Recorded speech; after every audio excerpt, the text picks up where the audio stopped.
Price the lord. ಕರ್ತನಾಮಕ್ಕೆ ಸ್ತೋತ್ರ ಉಂಟಾಗಲಿ. ಯೇಸುವಿನ ನಾಮದಲ್ಲಿ ನಾವು ಈ ಸಮಯದಲ್ಲಿ ಆತನ ಆರಾಧನೆ ಮಾಡಲಿಕ್ಕೋಸ್ಕರ ಆತ ನಮ್ಮನ್ನು ಸೇರಿಸಿ ಆತನು ಈ ಸಮಯದ ತನಕ ನಮ್ಮನ್ನು ಕಾಪಾಡಿಕೊಂಡು ಬಂದಿದ್ದಾನೆ. ಕಳೆದ ದಿವಸಗಳು ಕಠಿಣ ದಿವಸಗಳಾಗಿರ್ಬೋದು, ಪರಿಸ್ಥಿತಿಗಳು ಬಂದಿರ್ಬೋದು, ಅದರ ಮಧ್ಯದಲ್ಲಿ ದೇವರು ನಮ್ಮನ್ನು ಉನ್ನತವಾಗಿ ನಡೆಸಿಕೊಂಡು ಬಂದು ಇನ್ನೊಂದರ್ತಿ ಅಂತರಾಳದಲ್ಲಿ ನಾವು ಆತನ ಆರಾಧನೆ ಮಾಡಬೇಕು. ಇವತ್ತು ಯೂಟ್ಯೂಬ್ ಮುಖಾಂತರ, ನೀವು ಮಾಧ್ಯಮದ ಮುಖಾಂತರ ಅನೇಕ ಕಡೆಯಲ್ಲಿ ನೀವು ನೋಡ್ತಿರ್ಬೋದು. ನೀವು ಎಲ್ಲಿ ನೋಡಿದರೂ ಪರವಾಗಿಲ್ಲ, ಅದು ದೇಶಕ್ಕೆ ಸ್ಥಾನ ಆತನು ಇವತ್ತು ನಿಮ್ಮ ಪಕ್ಕದಲ್ಲಿ, ನಿಮ್ಮ ಮನೆಗೆ ಆತನು ಬರಲಿಕ್ಕೆ ಬಯಸ್ತಿದ್ದಾನೆ. ಯಾಕಂದರೆ ಈ ಆರಾಧನೆ ನಿಮ್ಮ ಜೀವಿತ, ನಿಮ್ಮ ಕುಟುಂಬ ಜೀವಿತದಲ್ಲಿ ಒಂದು ಆಶೀರ್ವಾದ, ಒಂದು ಬಿಡುಗಡೆ, ಒಂದು ಅದ್ಭುತ ಮಾಡುವಂಥದ್ದಾಗಿದೆ. ಯಾಕಂದರೆ ದೇವರ ಸನ್ನಿಧಿಯಲ್ಲಿ ಯಾವಾಗ ನಾವು ಆರಾಧನೆ ಮಾಡ್ತೇವೋ ಅಲ್ಲಿ ದೇವರ ಬಿಡುಗಡೆಗಳು ಉಂಟಾಗೋದು ನೋಡ್ತೇವೆ. ಪ್ರಿಯರೇ, ನಾವು ಈ ಸಮಯದಲ್ಲಿ ಆರಾಧನೆ ಮುಂಚೆ ದೇವರ ವಾಕ್ಯವನ್ನು ಉತ್ತೇಜನಗೊಳ್ಳುತ್ತಾರೆ. ಮತ್ತೆ 8ನೇ ಅಧ್ಯಾಯದಲ್ಲಿ ಅಲ್ಲಿ 5, 6, 7, 8ನೇ ವಾಕ್ಯದಲ್ಲಿ ಹೀಗೆ ಬರೆಯಲ್ಪಟ್ಟಿದೆ. ಆತನು ಕಪೆರ್ನೌಮಿಗೆ ಬಂದಾಗ ದಂಡಿನ ಶತಾಧಿಪತಿ ಆತನ ಬಳಿಗೆ ಬಂದು, ಪ್ರಭುವೇ, ನನ್ನ ಆಳು ಪಾರ್ಶ್ವವಾಯುವಿನಿಂದ ಬಹಳ ಕಷ್ಟಪಡ್ತಾ ಮನೆಯಲ್ಲಿ ಬಿದ್ದಿದ್ದಾನೆ ಎಂದು ಹೇಳಿಕೊಂಡನು. ಆತನು ಅವನಿಗೆ, ನಾನು ಬಂದು ಅವನನ್ನು ವಾಸಿ ಮಾಡುತ್ತೇನೆ ಎಂದು ಹೇಳಿದ್ದಕ್ಕೆ ಆ ಶತಾಧಿಪತಿಯು, ಪ್ರಭುವೇ, ನೀನು ನನ್ನ ಮನೆಗೆ ಬರತಕ್ಕಷ್ಟು ಯೋಗ್ಯತೆ ನನ್ನಲ್ಲಿಲ್ಲ. ನೀನು ಒಂದು ಮಾತು ಹೇಳಿದರೆ ಸಾಕು, ನನ್ನ ಹಾಳಿಗೆ ಗುಣವಾಗುವುದು. ನಾನು ಸಹ ಮತ್ತೊಬ್ಬರ ಕೈಗಳಿರುವುದು. ನನ್ನ ಕೈಗಳಿಗೆ ಸಿಪಾಯಿಗಳಿದ್ದರೆ ನಾನು ಅವರಲ್ಲಿ ಒಬ್ಬರಿಗೆ ಹೋಗು ಎಂದು ಹೇಳಿದರೆ ಹೋಗುತ್ತಾನೆ, ಮತ್ತೊಬ್ಬನಿಗೆ ಬಾ ಎಂದು ಹೇಳಿದರೆ ಬರುತ್ತಾನೆ, ನನ್ನ ಆಳಿಗೆ ಇಂಥದನ್ನು ಮಾಡು ಎಂದು ಹೇಳಿದರೆ ಮಾಡುತ್ತಾನೆ ಅಂದನು. ಯೇಸು ಇದನ್ನು ಕೇಳಿ ಆಶ್ಚರ್ಯಪಟ್ಟದ್ದು ನೋಡ್ತೇವೆ. ಪ್ರಿಯರೇ, ನಾವು ನೋಡ್ತೇವೆ ಈ ಒಂದು ದೃಷ್ಟಾಂತದಲ್ಲಿ ಒಬ್ಬ ಶತಾಧಿಪತಿ 100 ಜನರನ್ನು ಆಳುವಂತ ಒಬ್ಬ ನಾಯಕ. ನಾವು ನೋಡ್ತೇವೆ, ಅವನು ಯಾವುದೇ ಒಂದು ವಿಶ್ವಾಸ ಇಲ್ಲ, ಅವನು ಅನ್ಯನಾಗಿದ್ದನು, ಅವನು ಈ ಲೋಕದ ರೀತಿಯಲ್ಲಿ ಇದ್ದನು. ಆದರೆ ಯಾವಾಗ ಅವನಿಗೆ ಒಂದು ಇಷ್ಟವಾದೊಂದು ಹಾಳಿಗೆ ಹುಷಾರಿರುವುದಿಲ್ಲ, ಅಸೌಖ್ಯದಲ್ಲಿ ಒಂದು ನಾನಾ ರೀತಿಯ ಯಾತನೆಯಲ್ಲಿ ಆತನ ಪಡ್ತಿರುವಾಗ ಈ ಶತಾಧಿಪತಿ ನಾವು ಯೇಸುಸ್ವಾಮಿ ಹತ್ರ ಬಂದು ಹೇಳ್ತಾನೆ, ನನ್ನ ಆಳಿಗೆ ಅಸ್ವಸ್ಥವಾಗಿದೆ, ನನ್ನ ಆಳು ಅನೇಕ ವೇದನೆಯಲ್ಲಿ ಬಿದ್ದಿದ್ದಾನೆ, ನೀನು ಬರಬೇಕೆಂಬುದು. ಅದಕ್ಕೆ ಯೇಸುಸ್ವಾಮಿ ತಕ್ಷಣ ಹೇಳ್ತಾನೆ, ನಾನೀಗ ನಿಮ್ಮ ಮನೆಗೆ ಬರ್ತೇನೆ ಎಂಬುದು. ಅದಕ್ಕೆ ಆ ಶತಾಧಿಪತಿ ಹೇಳ್ತಾನೆ, ನೀನು ನನ್ನ ಬರೆಗೆ ಬರುವಂತ ಅಯೋಗ್ಯತೆ ನನ್ನನ್ನಿಲ್ಲ. ನೀನು ಇಲ್ಲಿಂದ ಒಂದು ಮಾತು ಹೇಳಿದರೆ ಸಾಕು, ನನ್ನ ಆಳಿಗೆ ಗುಣ ಆಗುವುದು ಎಂಬುದು. ಪ್ರಿಯರೇ, ಯೇಸುಸ್ವಾಮಿಯ ಒಂದು ಮಾತಲ್ಲಿ ಅಷ್ಟು ಶಕ್ತಿ ಉಂಟು. ಯೇಸುಸ್ವಾಮಿಯ ಒಂದು ಪದದಲ್ಲಿ ಅಷ್ಟು ಶಕ್ತಿ ಉಂಟು. ನಾವು ನೋಡ್ತೇವೆ ಬೈಬಲಲ್ಲಿ ಯೇಸುಸ್ವಾಮಿನ ಮಾತುಗಳು ಅನೇಕ ರೀತಿಯಲ್ಲಿ ವಾಗ್ದಾನಗಳು, ಅನೇಕ ಆಜ್ಞೆಗಳು, ಅನೇಕ ಮಾತುಗಳು ಮಾತಾಡ್ಬಾರ್ದು ನೋಡ್ತೇವೆ. ಪ್ರಿಯರೇ, ಯಾವಾಗ ಯೇಸುಸ್ವಾಮಿಯ ಮಾತನ್ನು ಆತನು ನಂಬಿದನೋ ಆಗಲೇ ಆ ಆಳು ಗುಣವಾದದ್ದು ನೋಡ್ತೇವೆ. ಪ್ರಿಯರೇ, ಒಂದು ಸಲ ಯೇಸು ಕ್ರಿಸ್ತನು ನಾವು ನೋಡ್ತೇವೆ ಯಾಯಿರನ ಮನೆಗೆ ಹೊರಡ್ತಿರುವಾಗ 12 ವರ್ಷದಿಂದ ರಕ್ತಕುಸುಮ ಸ್ತ್ರೀಯು ಆ ಯೇಸುಸ್ವಾಮಿನ ಉಡುಪಿನ ಗುಂಡನ್ನು ಮುಟ್ಟಿದರು ನೋಡ್ತೇವೆ. ಪ್ರಿಯರೇ, ಒಂದು ಕ್ಷಣ ಮುಟ್ಟಿದ ತಕ್ಷಣ ಅವಳ ಜೀವಿತದಲ್ಲಿ ಅನೇಕ ವೇದನೆ, ಅನೇಕ ಕಷ್ಟಗಳು, ಅನೇಕ ಆಸ್ಪತ್ರೆಗಳನ್ನು ತಿರುಗಿಕೊಂಡು, ಆದರೆ ಯೇಸುಸ್ವಾಮಿನ ಯಾವಾಗ ಮುಟ್ಟುತ್ತಾಳೋ ಅವಳ ಜೀವಿತದಲ್ಲಿ ಒಂದು ಬಿಡುಗಡೆಯನ್ನು ಕಂಡದ್ದು ನೋಡ್ತೇವೆ. ಪ್ರಿಯರೇ, ಸಮಸ್ಯೆ ದೊಡ್ಡದಲ್ಲ, ರೋಗ ದೊಡ್ಡದಲ್ಲ, ಯಾವುದೇ ಪರಿಸ್ಥಿತಿ ದೊಡ್ಡದಲ್ಲ, ಅದಕ್ಕಿಂತಲೂ ದೊಡ್ಡದು ನಮ್ಮ ಯೇಸು ಕ್ರಿಸ್ತನಾಗಿದ್ದಾನೆ. ಆತನು ಈ ಲೋಕದ ಮೇಲೆ ಎಷ್ಟೋ ಪ್ರೀತಿಯನ್ನಿಟ್ಟು ತನ್ನ ಒಬ್ಬನೇ ಮಗನನ್ನು ಸಮರ್ಪಣೆ ಮಾಡಿಕೊಂಡು ಎಲ್ಲರನ್ನೂ ಪ್ರೀತಿ ಮಾಡಿದಂಥ ತಂದೆ ಇರುವುದಾದರೆ ಅದು ಯೇಸು ಕ್ರಿಸ್ತನೊಬ್ಬನೇ. ಯಾವಾಗ ಆತನ ಮಾತಲ್ಲಿ ನಾವು ನಂಬುತ್ತೇವೋ, ಯಾವಾಗ ಆತನ ಮಾತಿಗೆ ನಾವು ವಿಧೇಯರಾಗುತ್ತೇವೋ, ಯಾವಾಗ ಆತನ ಮಾತನ್ನು ಶ್ರದ್ಧೆಯಿಂದ ಕೇಳಿಕೊಂಡು ನಾವು ತಗ್ಗಿಸಿಕೊಳ್ಳುತ್ತೇವೋ, ಆಗ ದೇವರ ಬಲ, ದೇವರ ಶಕ್ತಿ, ದೇವರ ಮಹಿಮೆಯು ಅದು ತುಂಬಲ್ಪಡೋದು. ಪ್ರಿಯರೇ, ಈ ಸಮಯದಲ್ಲಿ ನಾವು ಆರಾಧನೆಗೆ ಹೋಗ್ತಿದ್ದೇವೆ. ನಾವು ನಂಬುತ್ತೇವೆ ಈ ವಾಕ್ಯವನ್ನು ಅನೇಕರು ಕೇಳಿರಬಹುದು. ಆದರೆ ಒಂದು ಕ್ಷಣ, ಯೇಸುವೆ ನನ್ನ ಮನೆಗೆ ಬರಬೇಕು, ಯೇಸುವೆ ನನ್ನ ಹೃದಯದೊಳಗೆ ಬಾ, ಯೇಸುವೆ ನನ್ನ ಮನಸ್ಸಿನೊಳಗೆ ಬಾ, ಪವಿತ್ರಾತ್ಮ ನನ್ನೊಳಗೆ ಬಾ ಎಂಬುದು ನೀವು ಕರೆಯುವುದಾದರೆ ಯೇಸು ಕ್ರಿಸ್ತನು ಇವತ್ತೇ ಈ ಕ್ಷಣವೇ ನಿಮ್ಮ ಮನೆಗೆ, ನಿಮ್ಮ ಮನದೊಳಗೆ ಆತನು ಬರಲಿಕ್ಕೆ ಬಯಸ್ತಾನೆ. ಪ್ರಿಯರೇ, ಯಾಕಂದರೆ ಆತನಿದ್ದರೆ ಮಾತ್ರ ಮನೆಯು ಅದು ಒಂದು ಸಂಭ್ರಮೋತ್ಸವದಲ್ಲಿ ಒಂದು ಹರ್ಷಧ್ವನಿಯು ಹಾಗೆ ಮಾಡ್ತಾನೆ ಆ ಯೇಸು ಕ್ರಿಸ್ತನೊಬ್ಬನೇ. ಯಾವಾಗ ನೋಡ್ತೇವೆ ಆ ಸುಂಕದವನ ಮನೆಗೆ ಬಂದ ತಕ್ಷಣ ಸುಂಕದವನ ಮನೆಯು ರಕ್ಷಿಸಲ್ಪಟ್ಟದ್ದು ನೋಡ್ತೇವೆ. ಪ್ರಿಯರೇ, ಯಾರ ಮನೆಗೆ ಯೇಸು ಕ್ರಿಸ್ತನು ಬರ್ತಾನೋ, ಯಾರ ಮನೆಯಲ್ಲಿ ಯೇಸು ಕ್ರಿಸ್ತನನ್ನು ಆರಾಧನೆ ಮಾಡ್ತೇವೋ, ಯಾರ ಮನೆಯಲ್ಲಿ ಯೇಸು ಕ್ರಿಸ್ತನನ್ನು ನಾವು ಆತನ ಸಾನ್ನಿಧ್ಯಕ್ಕೆ ನಾವು ಒಪ್ಪಿಸಿಕೊಡ್ತೇವೋ, ಅವನ ಜೀವಿತದಲ್ಲಿ, ಅವನ ಕುಟುಂಬದಲ್ಲಿ ಒಂದು ಆಶೀರ್ವಾದ ಕಾಣಲಿಕ್ಕೆ ಮಾತ್ರ ಸಾಧ್ಯ.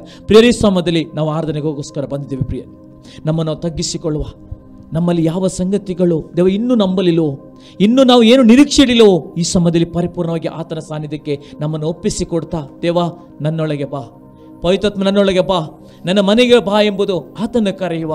ಆತನು ಒಂದು ಕ್ಷಣ ಬಂದು ಆತನ ಪರಿಪೂರ್ಣವಾಗಿ ಆರಾಧಿಸಾದರೆ ಆತನ ಪ್ರಸನ್ನತೆ, ಆತನ ಮಹಿಮೆ ಆತನ ಸೂರ್ಯ ಮಾಡುವನಾಗಿದ್ದಾನೆ. ಸ್ವರ್ಗ ನಮ್ಮ ತಂದೆ ದೇವರೇ, ನಿನ್ನ ವಾಕ್ಯದ ಮುಖಾಂತರ ನಾವು ಈ ಸಮಯದಲ್ಲಿ ನಾವು ಓದಿದ್ದೇವೆ, ನಾವು ನಂಬುತ್ತೇವೆ ಪವಿತ್ರಾತ್ಮನೇ, ನೀನು ಒಂದು ಮಾತು ಒಬ್ಬನ ಜೀವಿತದಲ್ಲಿ, ಒಂದು ಕುಟುಂಬದಲ್ಲಿ ಕಾರ್ಯ ಮಾಡಲಿಕ್ಕೆ ಸಾಧ್ಯ ಉಂಟು ಕರ್ತನೆಪ್ಪ. ದೇವ, ಆ ಒಂದು ಮಾತು ನಮ್ಮಲ್ಲಿ ಮಾತನಾಡು ದೇವ, ಒಂದೊಂದು ಮಾತುಗಳು ಒಬ್ಬರ ಜೀವಿತದಲ್ಲಿ ಮಾತನಾಡು ಕರ್ತನೆಪ್ಪ. ಯಾಕಂದರೆ ಸ್ವಾಮಿ ದೇವ, ಹೌದು ಕರ್ತನೆಪ್ಪ, ನೀನು ಒಬ್ಬನೇ ಅದ್ಭುತ ಸ್ವರೂಪನೆಂಬುದು ಪ್ರತಿಯೊಬ್ಬರು ತಿಳ್ಕೊಳ್ಳೋ ರೀತಿಯಲ್ಲಿ ಸ್ವಾಮಿ ದೇವ, ನಿನ್ನ ಕಾರ್ಯಗಳು ಕರ್ತನೆಪ್ಪ ಈ ಆರಾಧನೆ ಮುಖಾಂತರ ಒಂದೊಂದು ಮನೆಯಲ್ಲೂ ಸ್ವಾಮಿ ನಿನ್ನ ಮಹಿಮೆಯು ತುಂಬಲ್ಪಡಲಿ ಪವಿತ್ರಾತ್ಮನೇ. ಇದನ್ನು ನೋಡುವಂಥ ಒಬ್ಬೊಬ್ಬ ವೀಕ್ಷಕರಾಗಲಿ, ಅವರ ಕುಟುಂಬದಲ್ಲಾಗಿರ್ಬೋದು, ಅವರ ವ್ಯಕ್ತಿಯಲ್ಲಿದ್ದರೂ ಅಪ್ಪ, ಆ ಒಂದು ನಿನ್ನ ಮಾತು ಅವರ ಜೀವಿತದಲ್ಲಿ ಪ್ರಭಾವ ಬೀರಲಿ, ಅವರು ನಿನ್ನನ್ನು ಕಂಡುಕೊಳ್ಳುವ ರೀತಿಯಲ್ಲಿ ಕಾರ್ಯ ಮಾಡಬೇಕಾಗಿ ಪ್ರಾರ್ಥಿಸಿಕೊಳ್ಳುತ್ತೇವೆ ಕರ್ತನೆಪ್ಪ. ಪ್ರಾರಂಭದ ಕಡತನಕ ಸ್ವಾಮಿ ದೇವ ಪವಿತ್ರಾತ್ಮನೇ, ನಿನ್ನ ಆತ್ಮವನ್ನು ನಮ್ಮ ಜೊತೆಯಲ್ಲಿದ್ದುಕೊಂಡು ನಮ್ಮ ನಡೆಸು, ನೀನು ಮಹಿಮೆ ಹೊಂದು. ಯೇಸುವಿನ ನಾಮದಲ್ಲಿ ಪ್ರಾರ್ಥನೆ ಬೇಡೊಂದಿನ ತಂದೆ, ಆಮೇನ್. Price the lord. ನಾವು ಇನ್ನೊಂದು ಅರ್ಥ ನಾವು ಆತನ ಆರಾಧನೆ ಮಾಡಲಿಕ್ಕೆ ಹೋಗ್ತಿದ್ದೇವೆ. ನಾವೆಲ್ಲರೂ ಎದ್ದು ನಿಂತುಕೊಳ್ಳುವ, ಕರ್ತನ ಸಾನ್ನಿಧ್ಯದಲ್ಲಿ ಆತನನ್ನು ಸಂಭ್ರಮಿಸೋಣ. ಯಾಕಂದ್ರೆ ಆತನು ಮಾಡಿದ ಎಲ್ಲ ಉಪಕಾರಗಳಿಗೋಸ್ಕರ ಆತನಿಗೆ ಸ್ತೋತ್ರ ಹೇಳುವ. ಆ ಮನೋಹಾರ ಎಷ್ಟು ನಿನ್ನ ಸಾನ್ನಿಧ್ಯದಲ್ಲಿ, ನಿನ್ನ ಅಂಗಳದಲ್ಲಿ ಇರುವಂಥ ಒಂದು ದಿನ ಅದು ಸಹಸ್ರ ದಿನಕ್ಕಿಂತಲೂ ಉತ್ತಮ ಎಂಬುದು, ಒಂದು ಉನ್ನತ ಎಂಬುದು ನಂಬಿಕೊಂಡು ಆತನ ನಾಮವನ್ನು ಸಂಕೀರ್ತಿಸುವ, ಮಹಿಮೆ ಸಲ್ಲಿಸುವ.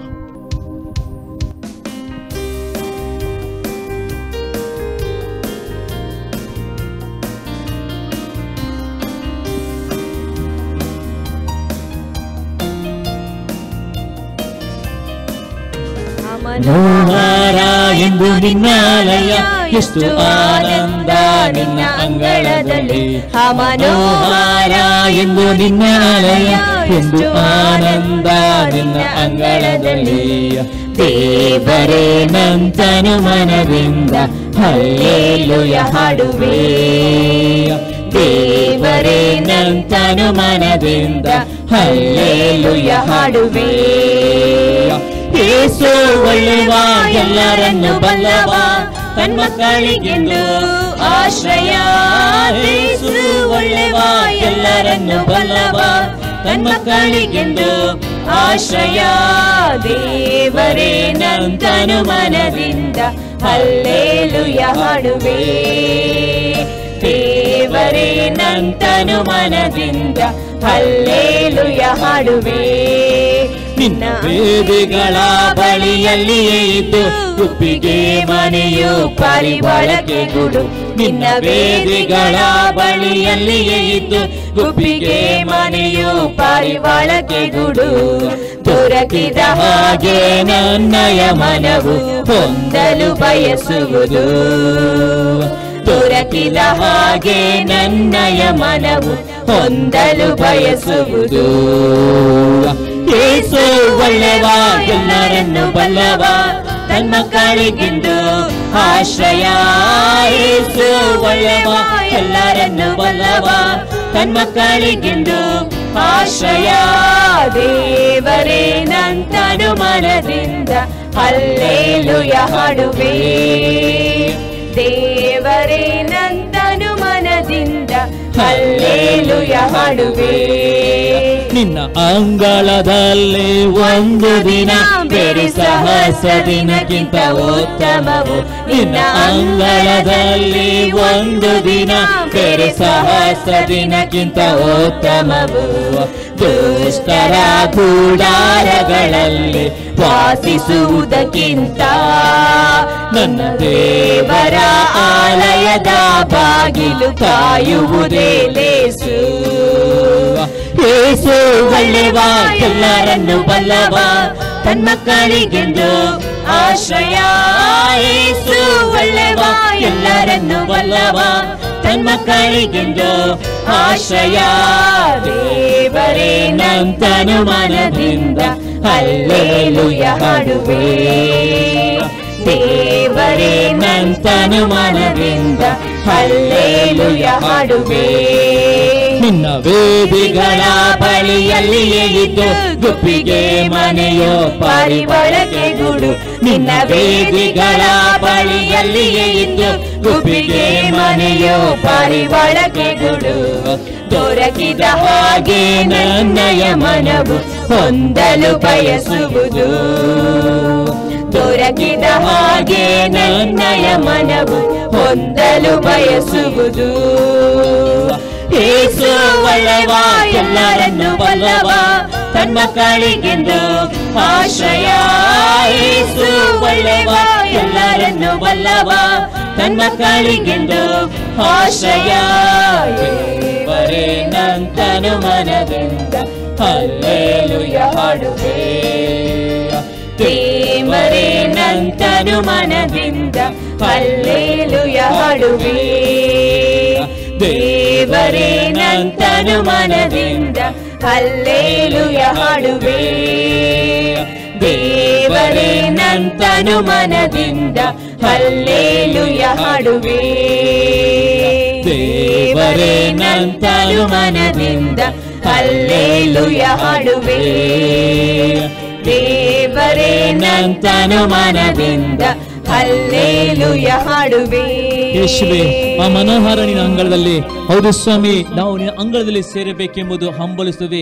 ಯಾವ ರೀತಿ ಕೀರ್ತನೆಗಳ 42ನೇ ಕೀರ್ತನೆ ಹೇಳ್ತದೆ, ಹೌದು ಸ್ವಾಮಿ, ಜಿಂಕೆ ನೀರಿನ ಕಾಲುವೆಗಳ ಕಳಬಳಿಗೆ ದೇವ ಯಾವ ರೀತಿ ಹಂಬಲಿಸುತ್ತದೋ ಅದಕ್ಕಿಂತ ಹೆಚ್ಚಾಗಿ ಸ್ವಾಮಿ ನಿನ್ನ ಸಾನ್ನಿಧ್ಯವನ್ನು ಸೇರುವಂತ ಒಂದು ಹಂಬಲ, ಆ ಭಯಕ್ಕೆ ಸ್ವಾಮಿ ನಮಗೆ ಒದಗಿಸಿ ಕೊಟ್ಟದಕ್ಕಾಗಿ ಸ್ತೋತ್ರಲಿದ್ದೇವೆ. ನಿನ್ನ ವೇದಿಗಳಿಗೆ ದೇವ ಹೌದು ಗುಬ್ಬಿಗೆ ಆ ಮನೆಯನ್ನು ಸ್ವಾಮಿ, ಆ ಪಾರಿವಾಳಕ್ಕೆ ಗೂಡನ್ನು ಕೊಟ್ಟಂತ ದೇವರು ಇವತ್ತು ನಮಗೆ ನಿನ್ನ ಸಾರೂಪ್ಯದಲ್ಲಿ ನಮ್ಮನ್ನು ಉಂಟು ಮಾಡಿ ನಿನ್ನ ಸಾರೂಪ್ಯದ ಸೃಷ್ಟಿ ಮಾಡಿದ ದೇವರು ಇವತ್ತು ನಮಗೆ ಉತ್ಕೃಷ್ಟವಾದ ಒಂದು ಉನ್ನತವಾದ ಯೋಜನೆ ಇಟ್ಟಂತ ದೇವರೇ, ನೀನು ನಮ್ಮನ್ನು ಆಶ್ರಯ ಮಾಡುವಂತ ದೇವರಾಗಿದೆ ಕರ್ತಪ್ಪ. ನಿನ್ನ ಅಂಗಳದಲ್ಲಿ ಸೇರಬೇಕಂತ ನನ್ನ ಆ ಒಂದು ಹೃದಯವು ಯಾವಾಗ ಬಯಸುವ ರೀತಿಯಲ್ಲಿ ನಮ್ಮನ್ನು ನಡೆಸುವಂತ ದೇವರಾಗಿದ್ದಿ ಕರ್ತನಪ್ಪ. ಅದಕ್ಕೆ ನಾವು ಹೇಳ್ತೀವಿ, ಹತ್ತಿರವೇ ಇರು ಯೇಸುವೆ. ಇಕ್ಕಟ್ಟಿನ ಸಮಯದಲ್ಲಿ ನಿನ್ನ ಹೊರತು ಯಾರು ನನಗೆ ಸಹಾಯ ಮಾಡಲು, ನಿನ್ನ ಹೊರತು ಯಾರಿಲ್ಲ ಕರ್ತನಪ್ಪ. ಈ ಲೋಕದಲ್ಲಿ ಆಶ್ವಾಸನೆ ಕೊಡಬಹುದು ಅಥವಾ ನಮ್ಮ ಇಡೀ ಕುಟುಂಬದವರು ನಮಗೆ ಆಶ್ವಾಸನೆ ಕೊಡಬಹುದು, ಆದರೆ ಅವರ ಆಶ್ವಾಸನೆ ಮಾತ್ರ ಉಳಿತದೆ ಹೊರತು ಅವರು ಕೊಡಲಿಕ್ಕೆ ಸಾಧ್ಯ ಇಲ್ಲ. ಯಾಕಂದ್ರೆ ನೀನು ಏನು ಮಾತನಾಡ್ತು ಅದನ್ನು ಕೊಡಲು ಪೂರ ನಂಬಿಗಸ್ತನ ದೇವರಾಗಿದ್ದಿ ಕರ್ತನಪ್ಪ. ಎಲ್ಲ ಸೈತಾನನ ಶಕ್ತಿಗಳನ್ನು ಮುರಿದಾಕಿಕೊಂಡು ನಮ್ಮನ್ನು ನಡೆಸುವಂತ ದೇವರೇ, ನಿನ್ನ ಸಾನ್ನಿಧ್ಯಕ್ಕೆ ಹತ್ತಿರವೇ ಇರು ಯೇಸುವೆ. ಹಲ್ಲೆಲೂಯಾ.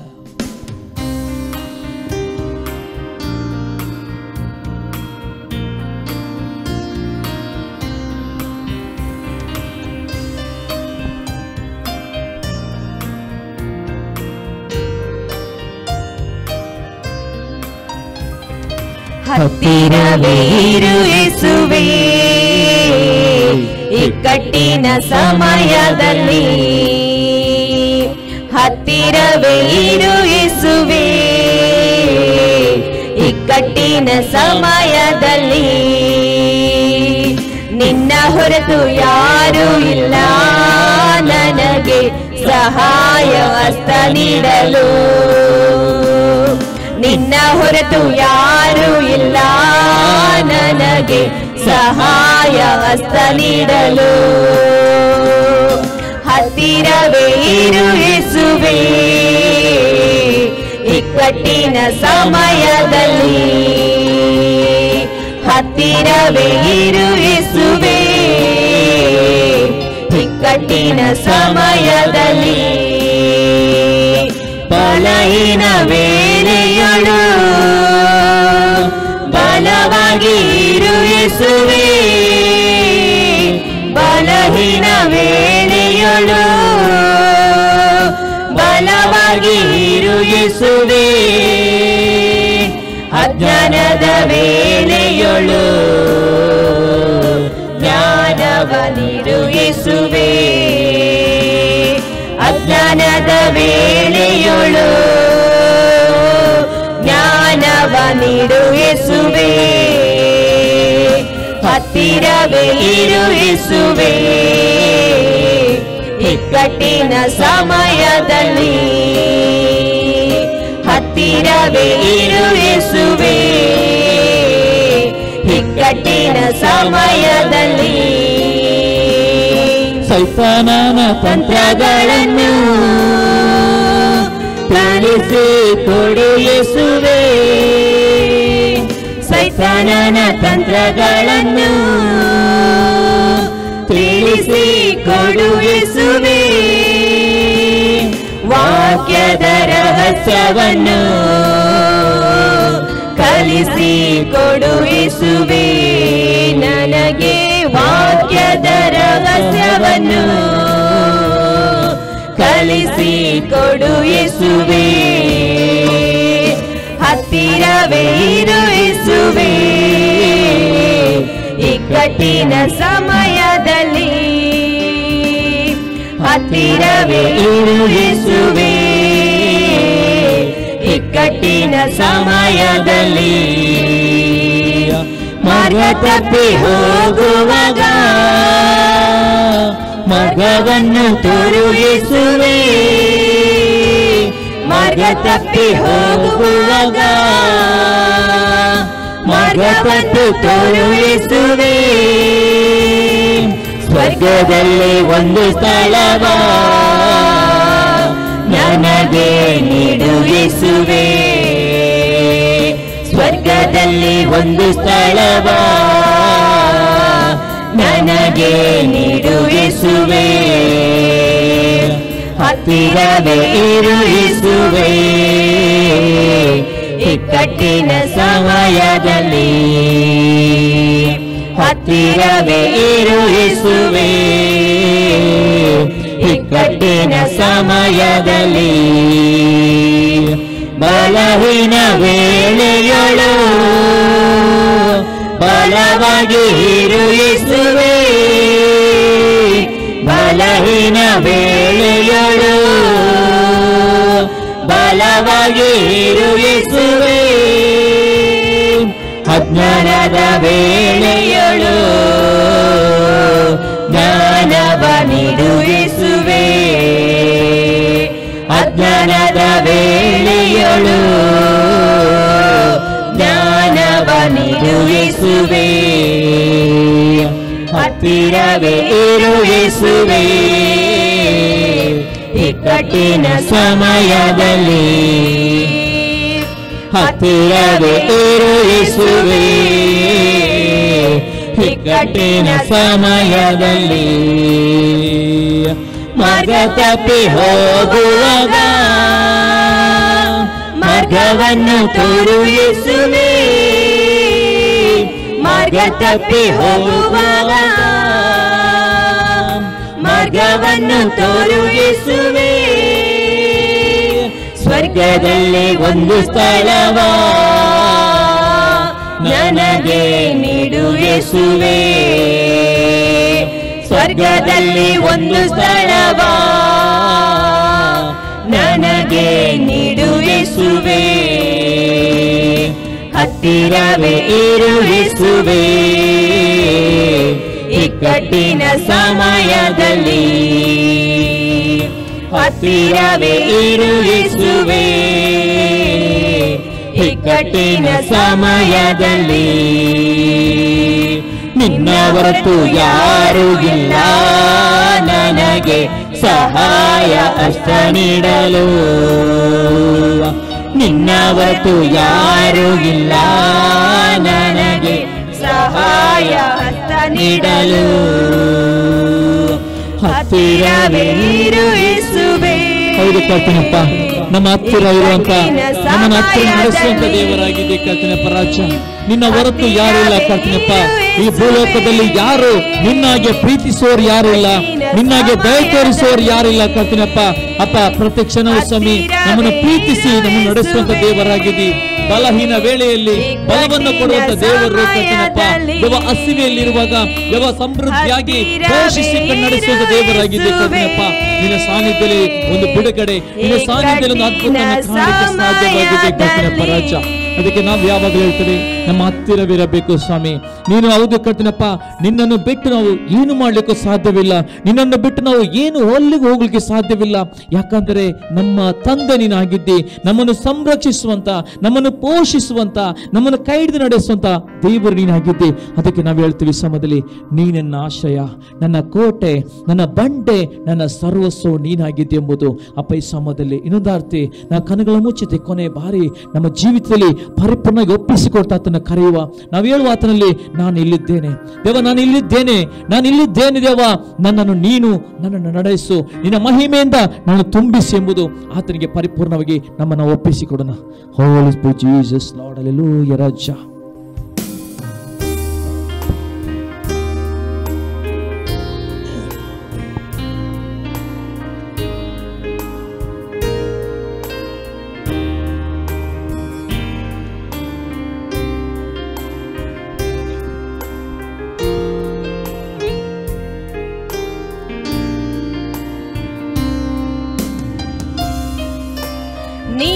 ನನ್ನ ಆಶ್ರಯವು,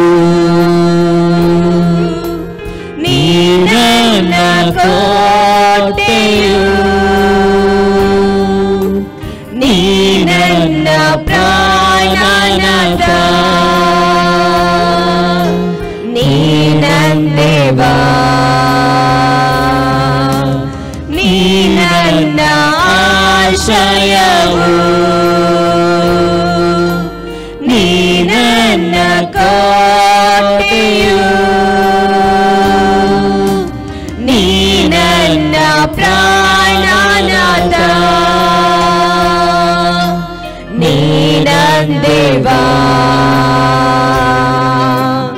ಆರಾಧಿಸುವೆ ಪೂರ್ಣ ಹೃದಯದಿಂದ, ಹರಸಿ ನಿಮ್ಮುಖ ಜೀವ ಮಾನವೆಲ್ಲ, ಸೇವೆ ಮಾಡುವೆ ನೀನೇ ಸರ್ವವೆಂದು, ದಾಸಳು ನಾ. ಆರಾಧಿಸುವೆ ಪೂರ್ಣ ಹೃದಯದಿಂದ, ಹರಸಿ ನಿಮ್ಮುಖ ಜೀವ ಮಾನವೆಲ್ಲ, ಸೇವೆ ಮಾಡುವೆ ನೀನೇ ಸರ್ವವೆಂದು, ದಾಸನು ನಾ. ದಾಸನು ದೇವಾ, ದಾಸನು ದೇವಾ, ದಾಸನು ದೇವಾ, ದಾಸನು ನನ್ನ ರಕ್ಷಕನು, ನೀ ನನ್ನ ವೈದ್ಯನು, ನೀ ನನ್ನ ಸಂತೃಪ್ತಿಯು, ನೀ ನನ್ನ ದೇವ, ನೀ ನನ್ನ ರಕ್ಷಕನು, ನೀ ನನ್ನ ವೈದ್ಯನು, ನೀ ನನ್ನ ಸಂತೃಪ್ತಿಯು, ನೀ ನನ್ನ ದೇವ. ಆರಾಧಿಸುವೆ ಪುನರ್ ಹೃದಯದಿಂದ, ಹರಸಿ ನಿಮ್ಮುಖ ಜೀವ ಮಾನವೆಲ್ಲ, ಸೇವೆ ಮಾಡುವೆ ನೀನೇ ಸರ್ವವೆಂದು, ದಾಸಳು ನಾ. ಆರಾಧಿಸುವೆ ಪುನರ್ ಹೃದಯದಿಂದ, ಹರಸಿ ನಿಮ್ಮುಖ ಜೀವ ಮಾನವೆಲ್ಲ, ಸೇವೆ ಮಾಡುವೆ ನೀನೇ ಸರ್ವವೆಂದು, ದಾಸನು ನಾ. ದಾಸನು ನಾ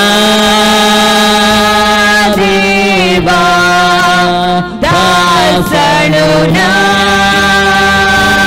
ದೇವಾ ದಾಸನು ನಾ ದೇವಾ ದಾಸನು ನಾ ನೀ ನನ್ನ ಪಾಲಕನು ನೀ ನನ್ನ ಆಶ್ವಾಸನೆ ನೀ ನನ್ನ ಮೊಂಬಲವು ನೀ ನನ್ನ ದೇವಾ ನೀ ನನ್ನ ಪಾಲಕನು ನೀ ನನ್ನ ಆಶ್ವಾಸನೆ ನೀ ನನ್ನ ಮೊಂಬಲವು ನೀ ನನ್ನ ದೇವಾ ಆರಾಧಿಸುವೆ ಪೂರ್ಣ ಹೃದಯದಿಂದ ಹರಸಿ ನಿನ್ಮುಖ ಜೀವ ಮಾನವಿಲ್ಲ ಸೇವೆ ಮಾಡುವೆ ನೀನೇ ಸರ್ವವೆಂದು ದಾಸನು ನಾ ಆರಾಧಿಸುವೆ ಪೂರ್ಣ ಹೃದಯದಿಂದ ಹರಸಿ ನಿನ್ಮುಖ ಜೀವ ಮಾನವಿಲ್ಲ ಸೇವೆ ಮಾಡುವೆ ನೀನೇ ಸರ್ವವೆಂದು ದಾಸನು ನಾ ದಾಸನು ನಾ ದೇವಾ ದಾಸನು ನಾ ದೇವಾ ದಾಸನು ನಾ ದೇವಾ ದಾಸನು ನಾ ನೀ ನನ್ನ ಆಶ್ರಯವು ನೀ ನನ್ನ ಕೋಟೆಯು ನೀ ನನ್ನ ಪ್ರಾಣನಾಥ ನೀ ನನ್ನ ದೇವಾ ನೀ ನನ್ನ ಆಶ್ರಯವು ನೀ ನನ್ನ ಕೋಟೆಯು ನೀ ನನ್ನ ಪ್ರಾಣನಾಥ ನೀ ನನ್ನ ದೇವಾ ಆರಾಧಿಸುವೆ ಪೂರ್ಣ ಹೃದಯದಿಂದ ಹರಸಿ ನಿನ್ಮುಖ ಜೀವ ಮಾನವಿಲ್ಲ ಸೇವೆ ಮಾಡುವೆ ನೀನೇ ಸರ್ವವೆಂದು ದಾಸನು ನಾ ಆರಾಧಿಸುವೆ ಪೂರ್ಣ ಹೃದಯದಿಂದ ಯೇಸುವೆ ನಾವು ಆರಾಧಿಸ್ತೇವೆ ಕರ್ತನಪ್ಪ. ನಾವು ಜಯಘೋಷಗಳು ಮಾಡ್ತೇವೆ ಕರ್ತನಪ್ಪ. ನಿನ್ನನ್ನು ಆರಾಧಿಸಿ ಕೊಂಡಾಡ್ತೇವೆ. ನಿನ್ನ ಆಶ್ರಯವಾಗಿದೆ, ನನ್ನ ದುರ್ಗವಾಗಿದೆ, ನನ್ನ ಬಂಡೆಯಾಗಿದೆ ಎಂಬುದು ನಾವು ಕೋರುತ್ತೇವೆ ಕರ್ತನಪ್ಪ. ರಾಜ್ಯ ನಮ್ಮ ಪಾಲಕನಾಗಿ ರಕ್ಷಕನಾಗಿದ್ದುಕೊಂಡು ನಮ್ಮನ್ನು ಮುನ್ನಡೆಸಿದ ನಾವು ಎಲ್ಲಿದ್ದೇವೆ ಸ್ವಾಮಿ. ನಿನ್ನ ಸೇವೆಗೋಸ್ಕರ, ನಿನ್ನ ಮಹಿಮೆಗೋಸ್ಕರ ನಾವೆಲ್ಲಿದ್ದೇವೆ ಪವಿತ್ರಪ್ಪನೇ. ನಾನು ಎಲ್ಲಿದ್ದೇವೆ ಪವಿತ್ರಪ್ಪನೇ. ನಿನ್ನ ಮಹಿಮೆಯು ತುಂಬಲ್ಪಡಲಿ ಸ್ವಾಮಿ. ನಿನ್ನ ಅಭಿಷೇಕವು ತುಂಬಲ್ಪಡಲಿ ಸ್ವಾಮಿ. ಬೆಳಗಿನ ವಿಶೇಷ ಆರಾಧಿಸಿ ಹೊಂದಲಿ ಸ್ವಾಮಿ. ನಿನ್ನ ವಿಶೇಷ ಮೇಘ ಉಳಿದಕ್ಕಾಗಿ ನಾವು ಸ್ತೋತ್ರಲಿದ್ದೇವೆ ಪವಿತ್ರಪ್ಪನೇ. ನಿನ್ನ ಶಕ್ತಿಯನ್ನು ತುಂಬಿಸು, ನಿನ್ನ ಮಹಿಮೆಯನ್ನು ತುಂಬಿಸು. ನಿನ್ನ ಪವಿತ್ರಾತ್ಮನ ಶಕ್ತಿ ಅದು ಬಲಪಡಿಸಲಿ ಸ್ವಾಮಿ. ಆದಿ ಅಪೊಸ್ತಲರ ಕಾಲದಲ್ಲಿ ಉಳಿದಂತ ಮಹಿಮೆ ಸ್ವಾಮಿ, ಆ ಪಂಚಶತಮಾನ ದಿನದಲ್ಲಿ ಉಳಿದಂತ ಮಹಿಮೆ ಸ್ವಾಮಿ ಇವತ್ತಿಗೆ ಮಹಿಮೆ ಉಳಿಯಲು ಸ್ವಾಮಿ. ಓ ಪ್ರತಿಯೊಂದು ಅವು ಬಂಧನಗಳು ಮುರಿಯಲ್ಪಡಲು, ಎಲ್ಲ ರೀತಿಯ ಸೈತನ ಶಕ್ತಿಗಳು ಮುರಿಯಲ್ಪಡಲು, ಎಲ್ಲ ರೀತಿಯ ಅಂಧಕಾರ ಬಲವು ಮುರಿಯಲ್ಪಡಲು ಯೇಸುವಿನ ನಾಮದಲ್ಲಿ ನಿನ್ನ ಒಂದು ಬಾಗಿಲುಗಳು ತೆರೆಯಲ್ಪಡಲಿ, ಒಂದೊಂದು ಬಾಗಿಲು ತೆರೆಯಲ್ಪಡಲಿ ಸ್ವಾಮಿ. ನಿನ್ನ ಮಹಿಮೆಯೇ ಸ್ವಾಮಿ, ಇದಕ್ಕಾಗಿ ನಾವು ಸ್ತೋತ್ರಲಿದ್ದೇವೆ ಸ್ವಾಮಿ. ದೇವಾದಿ ಕರ್ತನಪ್ಪ, ಆ ಮೋಶೆ ಕಂಡಂತ ಮಹಿಮೆ, ಆ ಯೆಹೋವನ ಕಂಡಂತ ಮಹಿಮೆ ಇವತ್ತಿಗೂ ನಾವು ಕಾಣಲು ಬಯಸ್ತೇವೆ ಸ್ವಾಮಿ. ನಿನ್ನ ಸ್ಪರ್ಶತೆಯನ್ನು ನಾವು ಹೊಂದಿಕೊಳ್ಳಿಕ್ಕೆ ಬಯಸ್ತೇವೆ ಕರ್ತನಪ್ಪ. ದೇವ, ನೀನು ಮಾಡಿದಕ್ಕಾಗಿ ಸ್ತೋತ್ರ, ನಿನ್ನ ಮಹಿಮೆ ಹೊಂದಿದಕ್ಕಾಗಿ ಸ್ತೋತ್ರ, ನಿನ್ನ ಪ್ರಸನ್ನತೆಯನ್ನು ಸುರಿತಕ್ಕಾಗಿ ಸ್ತೋತ್ರ, ಅನೇಕ ರೀತಿಯ ಕರ್ತನಪ್ಪ ಕಟ್ಟಡಗಳನ್ನು ಮುರಿದಕ್ಕಾಗಿ ಸ್ತೋತ್ರ, ಅನೇಕ ಆ ದುಷ್ಟನ ಬಲವನ್ನು ನಾಶ ಮಾಡಿದಕ್ಕಾಗಿ ಸ್ತೋತ್ರ. ಇದರ ಮುಖಾಂತರ ನೀನು ಮಹಿಮೆ ಹೊಂದಕ್ಕಾಗಿ ಸ್ತೋತ್ರ. ನೋಡುವಂತ ಒಂದು ಕುಟುಂಬವನ್ನು ನೀನು ಮಹಿಮೆಯಿಂದ ತುಂಬಿಸಕ್ಕಾಗಿ ಸ್ತೋತ್ರ ಸ್ವಾಮಿ. ಮುಂದಿನ ಭಾಗದಲ್ಲಿ ವಾಕ್ಯದ ಮುಖಾಂತರ ಮಾತನಾಡುವ ಸ್ವಾಮಿ, ಇನ್ನು ಅನೇಕ ಜನರು ಸ್ವಾಮಿ ಮಾನಸಾಂತರಕ್ಕೆ ಪಶ್ಚಾತ್ತಾಪಕ್ಕೆ ನಡೆಸಿಕೊಂಡು ನಿನ್ನನ್ನು ಪರಿಪೂರ್ಣ ಸ್ವೀಕರಿಸುವಂತ ರೀತಿಯಲ್ಲಿ ನೀನು ನಡೆಸಿಕೊಂಡು ಬೇಕಾಗಿ ಪ್ರಾರ್ಥಿಸಿಕೊಳ್ಳುತ್ತವೆ ಸ್ವಾಮಿ. ಇದರ ಮುಖಾಂತರ ನೀನು ಮಹಿಮೆ ಒಂದು ಯೇಸುವಿನ ನಾಮದಲ್ಲಿ ಪ್ರಾರ್ಥನೆ ಬೇಡ ಹೊಂದಿದ್ದೇನೆ ತಂದೆ. Amen. Jesus. Praise the Lord. ದೇವರ ನಮಗೆ ಸ್ತೋತ್ರವಾಗಲಿ. ದೇವರ ವಾಕ್ಯಕ್ಕೋಸ್ಕರ ಪ್ರಾರ್ಥನೆ ಮಾಡೋಣ. ಪರಲೋಕ ತಂದೆ ದೇವರೇ, ಯೇಸು ಕ್ರಿಸ್ತನ ನಾಮದಲ್ಲಿ ನನಗೆ ನಾವು ಬಂದಿದ್ದೇವೆ ನಿನ್ನ ವಾಕ್ಯಗಳನ್ನು ಧ್ಯಾನ ಮಾಡೋದಕ್ಕೆ. ದೇವರೇ, ನಿನ್ನ ವಾಕ್ಯಗಳನ್ನು ಪವಿತ್ರಾತ್ಮನೆ ಅಭಿಷೇಕಿಸು. ಪವಿತ್ರಾತ್ಮ ನಿನ್ನ ಸ್ವಾಗತಿಸ್ತೇನೆ. ನಮ್ಮ ಒಳ್ಳೆಯ ಬೋಧಕನಾಗಿದ್ದುಕೊಂಡು ಪವಿತ್ರಾತ್ಮನೆ ಈ ಸಂದೇಶದ ಮುಖಾಂತರವಾಗಿ ನಿನ್ನ ಮಾತನಾಡು. ಈ ವಾಕ್ಯ ಪ್ರತಿಯೊಂದು ಆತ್ಮಗಳೇ ಜೀವವನ್ನು, ಪ್ರೋತ್ಸಾಹವನ್ನು, ಭಕ್ತಿ ಅಭಿವೃದ್ಧಿಯನ್ನು, ಸಂತೋಷಕ್ಕೆಯನ್ನು, ಬಿಡುಗಡೆಯನ್ನುಂಟು ಮಾಡಿ ಬೇಡ್ಕೊಳ್ತೇನೆ ಯೇಸು ಕ್ರಿಸ್ತ ನಾಮದಲ್ಲಿ. ಆಮೇನ್. ಇವತ್ತಿನ ಧ್ಯಾನ ಮಾಡ್ತೇವೆ ಐಜಯ ಪ್ರವಾದನೆ ಪುಸ್ತಕ 26ನೇ ಅಧ್ಯಾಯದಲ್ಲಿ 3ನೇ ವಾಕ್ಯ. ಐಜಯ ಚಾಪ್ಟರ್ 26 ವರ್ಸ್ 3. ಸ್ಥಿರಚಿತ್ತನನ್ನು ಶಾಂತಿಯಲ್ಲಿ ನೆಲೆಗೊಳಿಸಿ ಕಾಯುವಿ, ಅವನಲ್ಲಿ ಭರವಸೆವಿದೆ. ಇಲ್ಲಿ ಐಜಯ ಪ್ರವಾದನೆ ಸ್ಥಿರಚಿತ್ತನನ್ನು ಶಾಂತಿ ನೆಲೆಗೊಳಿಸಿ ಕಾಯುವಿ, ಅವನಲ್ಲಿ. ಹಾಗಾದರೆ ಸ್ಥಿರ ಎಂದರೆ ದೇವರದ್ದು ವಾಗ್ದಾನವಾಗುತ್ತದೆ. ಯಾರು ಸ್ಥಿರಚಿತ್ತರಾಗಿದ್ದರೋ ಅವರನ್ನು ದೇವರು ಶಾಂತಿ ನೆಲೆಗೊಳಿಸಿ, ಅವರಿಗೆ ಯಾವ ಚಿಂತೆಗಳು ಮುಟ್ಟದಂತೆ ಅವರ ಮನಸ್ಸು ಶಾಂತಿ. ಯಾಕಂದರೆ ಅವರಿಗೆ ಹಾಗಾದರೆ ನೀವು ಸ್ಥಿರಚಿತ್ತರಾಗಬೇಕಾದ್ರೆ ಏನು ಮಾಡಬೇಕು, ಯಾವ ರೀತಿಯಲ್ಲಿ ನೀವು ಮಾಡಿದರೆ ಆ ಸ್ಥಿರಚಿತ್ತ ಹೊಂದುತ್ತೀರಿ ಏನು ಎಂಬುದಾಗಿ ಅದು ಕ್ಲಿಯರಾಗಿ ನೋಡೋ ಪ್ರೇರೆ ನಾವು ನೋಡ್ತೇವೆ. ಸ್ಥಿರಚಿತ್ತವನ್ನು ಹೊಂದಬೇಕಾದ್ರೆ 3 ಸಂಗತಿಗಳನ್ನು ಮಾಡುವವರಾಗಬೇಕು. ಮೊದಲನೇ ಸಂಗತಿ ಆಗಿದೆ ಸ್ಥಿರಚಿತ್ತವರಾಗಬೇಕು. ನಾವು ನೋಡ್ತೇವೆ ಯೋಬನ ಪುಸ್ತಕ 11ನೇ ಅಧ್ಯಾಯದಲ್ಲಿ 13ರಿಂದ 15ನೇ ವಾಕ್ಯ ತನಕ. ನೀನಂತೂ ಮನಸ್ಸನ್ನು ತಿರುಗಿಸಿಕೊಂಡು ದೇವರ ಕಡೆಗೆ ಕೈಗಳನ್ನ ಪ್ರೇರೆ ಸ್ಥಿರಚಿತ್ತ ಆಗಬೇಕಾದರೆ ಏನು ಮಾಡಬೇಕು, ನಿಮ್ಮ ಮನಸ್ಸನ್ನು ಪ್ರೇರೆ ದೇವರ ವಾಕ್ಯಕ್ಕೆ ತಿರುಗಿಸಿಕೊಳ್ಳುವರಾಗಬೇಕು ಪ್ರೇರೆ. 14ನೇ ವಾಕ್ಯ, ಅಧರ್ಮವು ನಿನ್ನ ಕೈಯಲ್ಲಿದ್ದರೆ ಅದು ದೂರ ನಿಮ್ಮ ಕೈಯಲ್ಲಿ. ನಿಮ್ಮ ಬಿಸ್ನೆಸ್ ಪ್ರೇರೆ ಕೆಲವರು ಪ್ರೇರೆ ನಿಮ್ಮ ಬಿಸ್ನೆಸ್ ಯಾಕೆ ಸಕ್ಸಸ್ ಆಗೋದಿಲ್ಲ, ನಿಮ್ಮ ಬಿಸ್ನೆಸ್ಲೇ ಅನ್ಯಾಯ, ಮೋಸ, ವಂಚನೆ, ದೇವರಿಗೆ ಕೂಡ ದಶಮದ ಕಾಣಿಲ್ಲ ಕದ್ದುಕೊಳ್ಳುವುದಾದರೆ ಪ್ರೇರೆ ನಿಮಗೆ ಆಶೀರ್ವಾದಕ್ಕೆ ಅಧರ್ಮವು ನಿನ್ನ ಕೈಯಲ್ಲಿದ್ದರೆ ಅದನ್ನು ದೂರ ಮಾಡು. ಅನ್ಯಾಯವು ನಿನ್ನ ಗುಡಾಗಲೇ ವಾಸಿದ್ದಿರಲಿ, ಅದರಿಂದ ಆಗ ನೀನು ನಿಷ್ಕಲಂಕವಾದ ಮುಖವನ್ನು ಎತ್ತುಕೊಂಡು ಸ್ಥಿರಚಿತ್ತನು ನಿರ್ಭಯನಾಗ. ನಿಮ್ಮ ಮನಸ್ಸು ಸ್ಥಿರಚಿತ್ತರಾಗಬೇಕಾದರೆ ನೀವು ಫಸ್ಟ್ ಮಾಡಬೇಕು, ನಿಮ್ಮ ಮನಸ್ಸನ್ನು ಪ್ರೇರೆ ದೇವರ ವಾಕ್ಯಕ್ಕೆ ವಿಧೇಯರಾಗುವುದಕ್ಕೆ ನೀವು ಒಪ್ಪಿಸಿಕೊಡುವರು ಆಗಬೇಕು ಪ್ರೇರೆ. ಏನ ಸಂಗತಿ ನೀವೇನು ಮಾಡಬೇಕು, ನಿಮ್ಮ ಕೈಯಿರುವ ಎಲ್ಲ ಅನ್ಯಾಯವನ್ನು, ಮೋಸ, ವಂಚನೆ ನಿಮ್ಮ ಬಿಸ್ನೆಸ್ ಅಥವಾ ಮನೆಯಿಂದ ಎಲ್ಲ ಆ ಸಂಗತಿಯನ್ನು ತೆಗೆದು ಹಾಕಬೇಕು. ಈ 2 ಸಂಗತಿಗಳನ್ನು ಮಾಡುವಾಗ ನೀವು ಸ್ಥಿರಚಿತ್ತರು ಆಗ್ತೀರಿ. ಯಾವ ಭಯವೂ ನಿಮ್ಮಲ್ಲಿ ಇರುವುದಿಲ್ಲ ಮತ್ತು ನಿಮ್ಮ ಮನಸ್ಸು ಶಾಂತಿ ನೆಲೆಗೊಳ್ಳುವುದು. ಯಾಕಂದರೆ ನಿಮಗೆ ಭರವಸೆ ಉಂಟು, ನೀವು ಕೈ ಹಾಕಿದ ಬಿಸ್ನೆಸ್ ದೇವರು ಆಶೀರ್ವಾದ ಮಾಡ್ತಾರೆ, ನಿಮ್ಮ ಕುಟುಂಬ ಜೀವಿತ ಆಶೀರ್ವಾದ ಮಾಡ್ತಾನೆ, ನಿಮ್ಮ ಎಲ್ಲ ರೀತಿಯಲ್ಲಿ ಹೊಂದಿಕೊಳ್ಳುತ್ತೀರಿ. ಯಾವ ಭಯವೂ ನಿಮಗೆ ಬರುವುದಿಲ್ಲ. ಒಂದು ವೇಳೆ ನಿಮ್ಮಲ್ಲಿ ಆ ಸ್ಥಿರಚಿತ್ತ ಇಲ್ಲದಿದ್ದರೆ ಅವರ ಮನಸ್ಸು ಯಾವಾಗಲೂ ಭಯಭರಿತವಾಗ್ತದೆ, ಚಿಂತೆಯಲ್ಲಿ ಬರುತ್ತೆ. ಇವತ್ತು ಪ್ರೇ ಲೋಕದಲ್ಲಿ ಕಷ್ಟಗಳುಂಟು, ಸಂಕಟಗಳುಂಟು, ವೇದನೆಗಳುಂಟು, ರೋಗಗಳುಂಟು. ಅದರ ಮಧ್ಯದಲ್ಲಿ ದೇವರ ವಾಗ್ದಾನ ಸ್ಥಿರಚಿತ್ತನನ್ನು ಅಂದರೆ ಅದೇ ಸ್ಥಿರಚಿತ್ತ ಹೊಂದಬೇಕಾದ್ರೆ ಫಸ್ಟ್ ನಿಮ್ಮ ಮನಸ್ಸನ್ನು ದೇವರ ವಾಕ್ಯಕ್ಕೆ ವಿಧೇಯತೆಗೆ ಒಪ್ಪಿಸ್ಕೊಡಬೇಕು. ಎರಡನೇದಾಗಿ ನಿಮ್ಮಲ್ಲಿರುವ ಅನ್ಯಾಯ, ಮೋಸ, ವಂಚನೆ, ಕಪಟವನ್ನು ತೆಗೆದು ಹಾಕಿದರೆ ಮಾತ್ರವೇ ನಿಮ್ಮ ಮನಸ್ಸು ಸ್ಥಿರಚಿತ್ತವಾಗ್ತದೆ.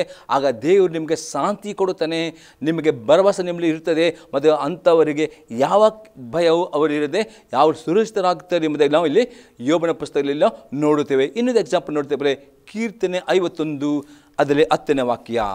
ದೇವರೇ, ನನ್ನಲ್ಲಿ ಶುದ್ಧ ಹೃದಯವನ್ನು ನಿರ್ಮಿಸು, ನನಗೆ ಸ್ಥಿರಚಿತ್ತವನ್ನು ಅನುಗ್ರಹಿಸಿ ನನ್ನನ್ನು ನೂತನಪಡಿಸು. ಎರಡನೇದಾಗಿ ದಿನಾಲು ಪ್ರಾರ್ಥನೆ ಮಾಡಿಬಿಟ್ಟು ನಿಮ್ಮ ಮನಸ್ಸಿನಲ್ಲಿ ಕೆಟ್ಟ ನೋಡಿ, ನಾವು ನೋಡ್ತೀವಿ ಆಕಾಶದಲ್ಲಿ ಹಕ್ಕಿಗಳು ಗಂಟೆಯಲ್ಲಿ ಆರುತ್ತಾ ಹೋಗ್ತವೆ. ಆದರೆ ನಾವು ನಿಲ್ಲಿಸಿ ಅದೇ ಮನಸ್ಸು ಆಗಿಸಿ ಪ್ರತಿಯೊಬ್ಬ ಮನಸ್ಸಲ್ಲಿ 100,000 ಆಲೋಚನೆ ಬರುತ್ತಾ ಇರುತ್ತೆ. ಅದೇ ಕೆಟ್ಟ ಆಲೋಚನೆ ಮಾಡಿಸಿ ತಂಗಲಿಕ್ಕೆ ಅಂದರೆ ಗೂಡು ಕಟ್ಟಲಿಕ್ಕೆ ನೀವು ಬಿಡಬಾರ್ದು. ಇವತ್ತು ಅನೇಕ ವಿಶ್ವಾಸಿಗಳು ಅವರ ಮನಸ್ಸಲ್ಲಿ ಸೈತನ ಕೆಟ್ಟ ಆಲೋಚನೆ, ಆ ಕೆಟ್ಟ ಆಲೋಚನೆ ಮಾಡಿದವರು ಗೂಡು ಕಟ್ಟಲಿ ಅಂದರೆ ಅವರು ಅದನ್ನು ಆಲೋಚನೆ ಮಾಡುವಾಗ ಅದು ನೀವು ಮೇಲಿಗಾಗುತ್ತೆ. ಅದಕ್ಕೆ ನೀವು ದಿನದ ಪ್ರಾರ್ಥನೆ ಮಾಡಿ, ದೇವ ನನ್ನಲ್ಲಿ ಶುದ್ಧ ಹೃದಯವನ್ನು, ಶುದ್ಧ ಮನಸ್ಸು ನಿರ್ಮಿಸು.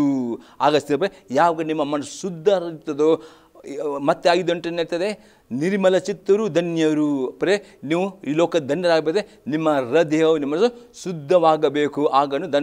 ಆಗ ದೇವರನ್ನು ಆಗದೆ ಶುದ್ಧ ಹೃದಯಕ್ಕೋಸ್ಕರ ಪ್ರಾರ್ಥನೆ ಮಾಡಬೇಕು ಮತ್ತು ಶುದ್ಧ ಹೃದಯ ಹೊಂದಿಕೊಳ್ಳಬೇಕು. ಅತಿ ಹೆಚ್ಚಾಗಿ ನೀವು ಬೆಳಗಿನ ಜಾವದಲ್ಲಿ ರಾತ್ರಿ ಮಲಗೋ ಮೊದಲು ಮಧ್ಯಾಹ್ನ ಟೈಮ್ ಸಿಗೋದು ಅತಿ ಹೆಚ್ಚು ದೇವರ ವಾಕ್ಯ ಓದಿ, ಎಷ್ಟು ದೇವರ ಓದುತ್ತೀರೋ, ವಾಕ್ಯ ಧ್ಯಾನಿಸ್ತೀರೋ, ಆ ವಾಕ್ಯದಲ್ಲಿ ಶಕ್ತಿ ಉಂಟು. ಅದು ನಿಮ್ಮ ಮನಸ್ಸಲ್ಲೆಲ್ಲ ಕೆಟ್ಟ ಆಲೋಚನೆಯನ್ನು ತೆಗೆದು ಹಾಕಿಕೊಂಡು ನಿಮ್ಮ ಮನಸ್ಸು ನೂತನ ಪಡಿಸ್ತದೆ. ಒಂದು ವೇಳೆ ನೀವು ದೇವರ ವಾಕ್ಯ ಓದಿಲ್ಲವೋ, ವಾಕ್ಯ ಧ್ಯಾನ ಮಾಡಿ ನಿಮ್ಮ ಮನಸ್ಸು ಕೆಟ್ಟ ಆಲೋಚನೆ ತುಂಬಲ್ಪಡ್ತದೆ.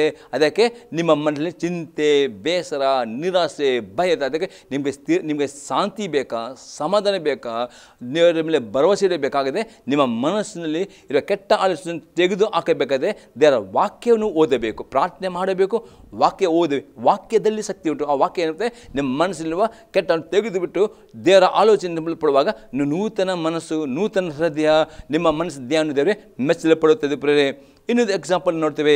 ಕೀರ್ತನೆ 112ನೇ ಕೀರ್ತನೆಯಲ್ಲಿ 1-7 ವಾಕ್ಯ ತನಕ. ಯಾವಿಗೆ ಸ್ತೋತ್ರ, ಯಾವನು ಯೆಹೋವನಲ್ಲಿ ಭಯಭಕ್ತಿಯುಳ್ಳವನಾಗಿ ಆತನ ಆಜ್ಞೆಗಳಲ್ಲಿ ಅತ್ಯಾನಂದ ಪಡುವನು, ಅವನೇ ಧನ್ಯನು. ಈ ಲೋಕದಲ್ಲಿ ನೀವು ಸ್ಥಿರಚಿತ್ತ ಆಗುವುದು ಅದು ಅರ್ಥ ಆವತ್ತು ದೇವರ ಎಲ್ಲ ಆಜ್ಞೆಗಳು ವಿಧೇಯನಾಗುತ್ತಾನೆ. ಅದಕ್ಕೆ ಅವನಲ್ಲಿ ಸಮಾಧಾನ ಆಯ್ತದೆ. ಅವನಲ್ಲಿ ಬರೋಕ್ಕೆ ದೇವರ ಆಜ್ಞೆಗಳು ವಿಧೇಯರಾಗ್ತಿರು. ನಿಮ್ಮ ಮನಸ್ಸು ನಿಮಗೆ ಸಾಕ್ಷಿ ಕೊಡುತ್ತದೆ. ಯಾಕಂದರೆ ದೇವರು ಧರ್ಮೋಸ್ಕರ ಪುಸ್ತಕ 30ನೇ ಆದ್ಯದಲ್ಲಿ 19 ಮತ್ತು 20ನೇ ವಾಕ್ಯದಲ್ಲಿ ದೇವರು ಮೋಶೆಗೆ ಹೇಳಿದ್ದಾನೆ, ಈ ಆಕಾಶವಂತೂ ಭೂಮಿ ದೇವರು ಸಾಕ್ಷಿಗಿಟ್ಟಿದ್ದಾನೆ. ಯಾರೆಲ್ಲ ದೇವರ ಆಜ್ಞೆಗೆ ವಿಧೇಯರಾಗುತ್ತಿರೋ ಈ ಭೂಮಿ ಆಕಾಶವು ದೇವರಿಗೆ ನಮ್ಮ ಪರ ಸಾಕ್ಷಿ ಕೊಡುತ್ತದೆ, ಆಶೀರ್ವಾದವನ್ನು ಹೊಂದಿಕೊಳ್ಳೋದಕ್ಕೋಸ್ಕರವಾಗಿ. ಒಂದು ದೇವರ ಅವಿಧರ ಈ ಭೂಮಿ ಮತ್ತು ಆಕಾಶ ನಮ್ಮ ಪರ ಸಾಕ್ಷಿ ಆಗುತ್ತೆ. ದೇವರಲ್ಲಿದೆ, ನಿಮಗೆ ಆಶೀರ್ವಾದ ಬೇಕಾ, ಶಾಪ ಬೇಕಾ? ನಾವು ಆಗಿದ್ಮೇಲೆ ಆಶೀರ್ವಾದ ಬೆಳಬೇಕಾದ್ರೆ ನಾವು ಹೇಳ್ತೇವೆ, ಯಾವಿಗೆ ಸ್ತೋತ್ರ, ಯಾವನು ಯೋನಲ್ಲಿ ಭಯಭಕ್ತಿ ಉಳ್ಳವನಾಗಿ ಆತನಿಂದ ಅವನೇ ಧನ್ಯ. ಅಂದರೆ ಯಾರು ದೇವರ ಆಜ್ಞೆ ಕೈಕೊಂಡು ನಡೀತಾರೋ ಆಗ ನಿಮ್ಮ ಮನಸ್ಸು ಸ್ಥಿರಚಿತ್ತವಿರುತ್ತದೆ. ಯಾಕಂದರೆ ನಿಮಗೆ ಅಪರಾಧಿ ಎಂಬ ಮನಸ್ಸು ಹೇಳುವುದಿಲ್ಲ ಮತ್ತು ನಿಮ್ಮ ಶಾಂತಿ ಇರುತ್ತೆ. ಯಾಕಂದರೆ ದೇವರ ವಾಕ್ಯ ವಿಧಿ ಆಗುವ 100% ಆಶೀರ್ವಾದ ಸಿಗುತ್ತದೆ ಎಂಬ ಮನಸ್ಸು ನಿಮಗೆ ದೃಢವಾಗಿ ನಿಮಗೆ ಭರವಸೆ ಆಗುತ್ತೆ. ಅಂಥವ್ರು ಧನ್ಯರಾಗ. ಒಂದು ವೇಳೆ ದೇವರ ಆಜ್ಞೆಗೆ ನೀವು ಅವಿಧರಾಗಿದ್ದರೆ ನಿಮ್ಮ ಮನಸ್ಸಲ್ಲಿ ಭಯ ಬರ್ತದೆ, ಚಿಂತೆ ಬರ್ತದೆ, ನಿರಾಸೆ ಬರ್ತದೆ.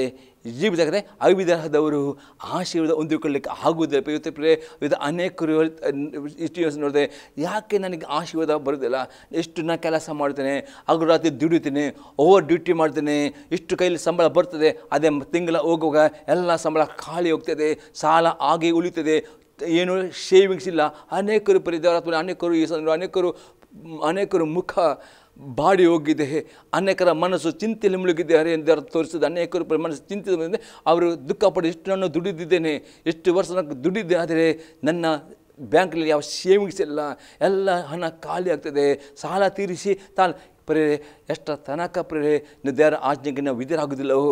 ನಿಮ್ಮ ಆದಾಯದಲ್ಲಿ ಬಂದ ಪ್ರಥಮ ದಶಮಾಂಶ ಕಾಣಿಕೆಯಲ್ಲಿ ಸಣ್ಣ ಮನುಷ್ಯರು ಅಷ್ಟು ತನಕ ಎಷ್ಟು ದುಡಿದರೂ ನಿಮ್ಮ ಕಿಸೆಗೆ ಆ ಕತ್ತರಿ ಬೀಳ್ತದೆ, ನಿಮಗೆ ಅದು ಹಣ ಸೇವಿಂಗ್ಸ್ ಆಗುವುದಿಲ್ಲ. ಅದಕ್ಕೋಸ್ಕರ ದಾವಿದನು ತಾನೆ ಐಜಾ ಪ್ರವಾದಿ ಹೇಳ್ತದೆ, ಸ್ಥಿರಚಿತ್ತ ಅಂದರೆ ಸ್ಥಿರಚಿತ್ತ ಅಂದರ್ಥ ದೇವರ ಆಜ್ಞೆಯ ಕೈಕೊಂಡು ನಡೀತಾರೋ ಅವನು ಸ್ಥಿರಚಿತ್ತವನ್ನು ಅಂತಾನೆ. ಅವನಲ್ಲಿ ಶಾಂತಿ ಇದೆ, ಅವನ ಬರೋಕ್ಕೆ ಅವನ ದೇವರ ವಾಕ್ಯ ವಿಧೇಯನಾದ ನಿಮಿತ್ತ ಅವನಿಗೆ ಭಯವಿರುವುದಿಲ್ಲ. ಯಾಕೆ ವಿಧೇಯರಾದ ದೇವರು ಆಶೀರ್ವಾದ ಮಾಡಿ ಅವನು ಧನ್ಯನಾಗುತ್ತಾನೆ.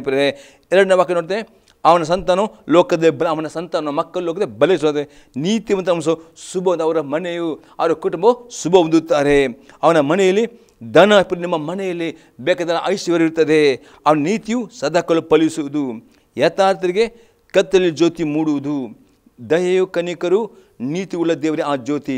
ದಯಾಳುವಾಗಿ ಧನ ಸಹಾಯ ಮಾಡುವವನು, ತನ್ನ ಕಾರ್ಯಗಳು ನೀತಿ ನಡೆಸುವವನು ಭಾಗ್ಯ. ದಯಾಳುವಾಗಿ ಧನ ಸಹಾಯ ನಿಮಗೆ ಬಂದ ಆದಾಯದಿಂದ ಪ್ರಥಮ ದಶಮಾಂಶ ಕಾಣಿಕೆಯನ್ನು ದಯಾಳುವಾಗಿ ಉದಾರವಾಗಿ ನಿಮ್ಮ ಸಭೆಗೆ ನೀವು ಕೊಡುವವರಾಗಬೇಕು. ದಯಾಳು ಕೊಡುವಾಗ ದೇವರು ನಿಮ್ಮ ಕೆಲಸಗಳನ್ನು ಆಶೀರ್ವಾದ ಮಾಡುತ್ತಾನೆ.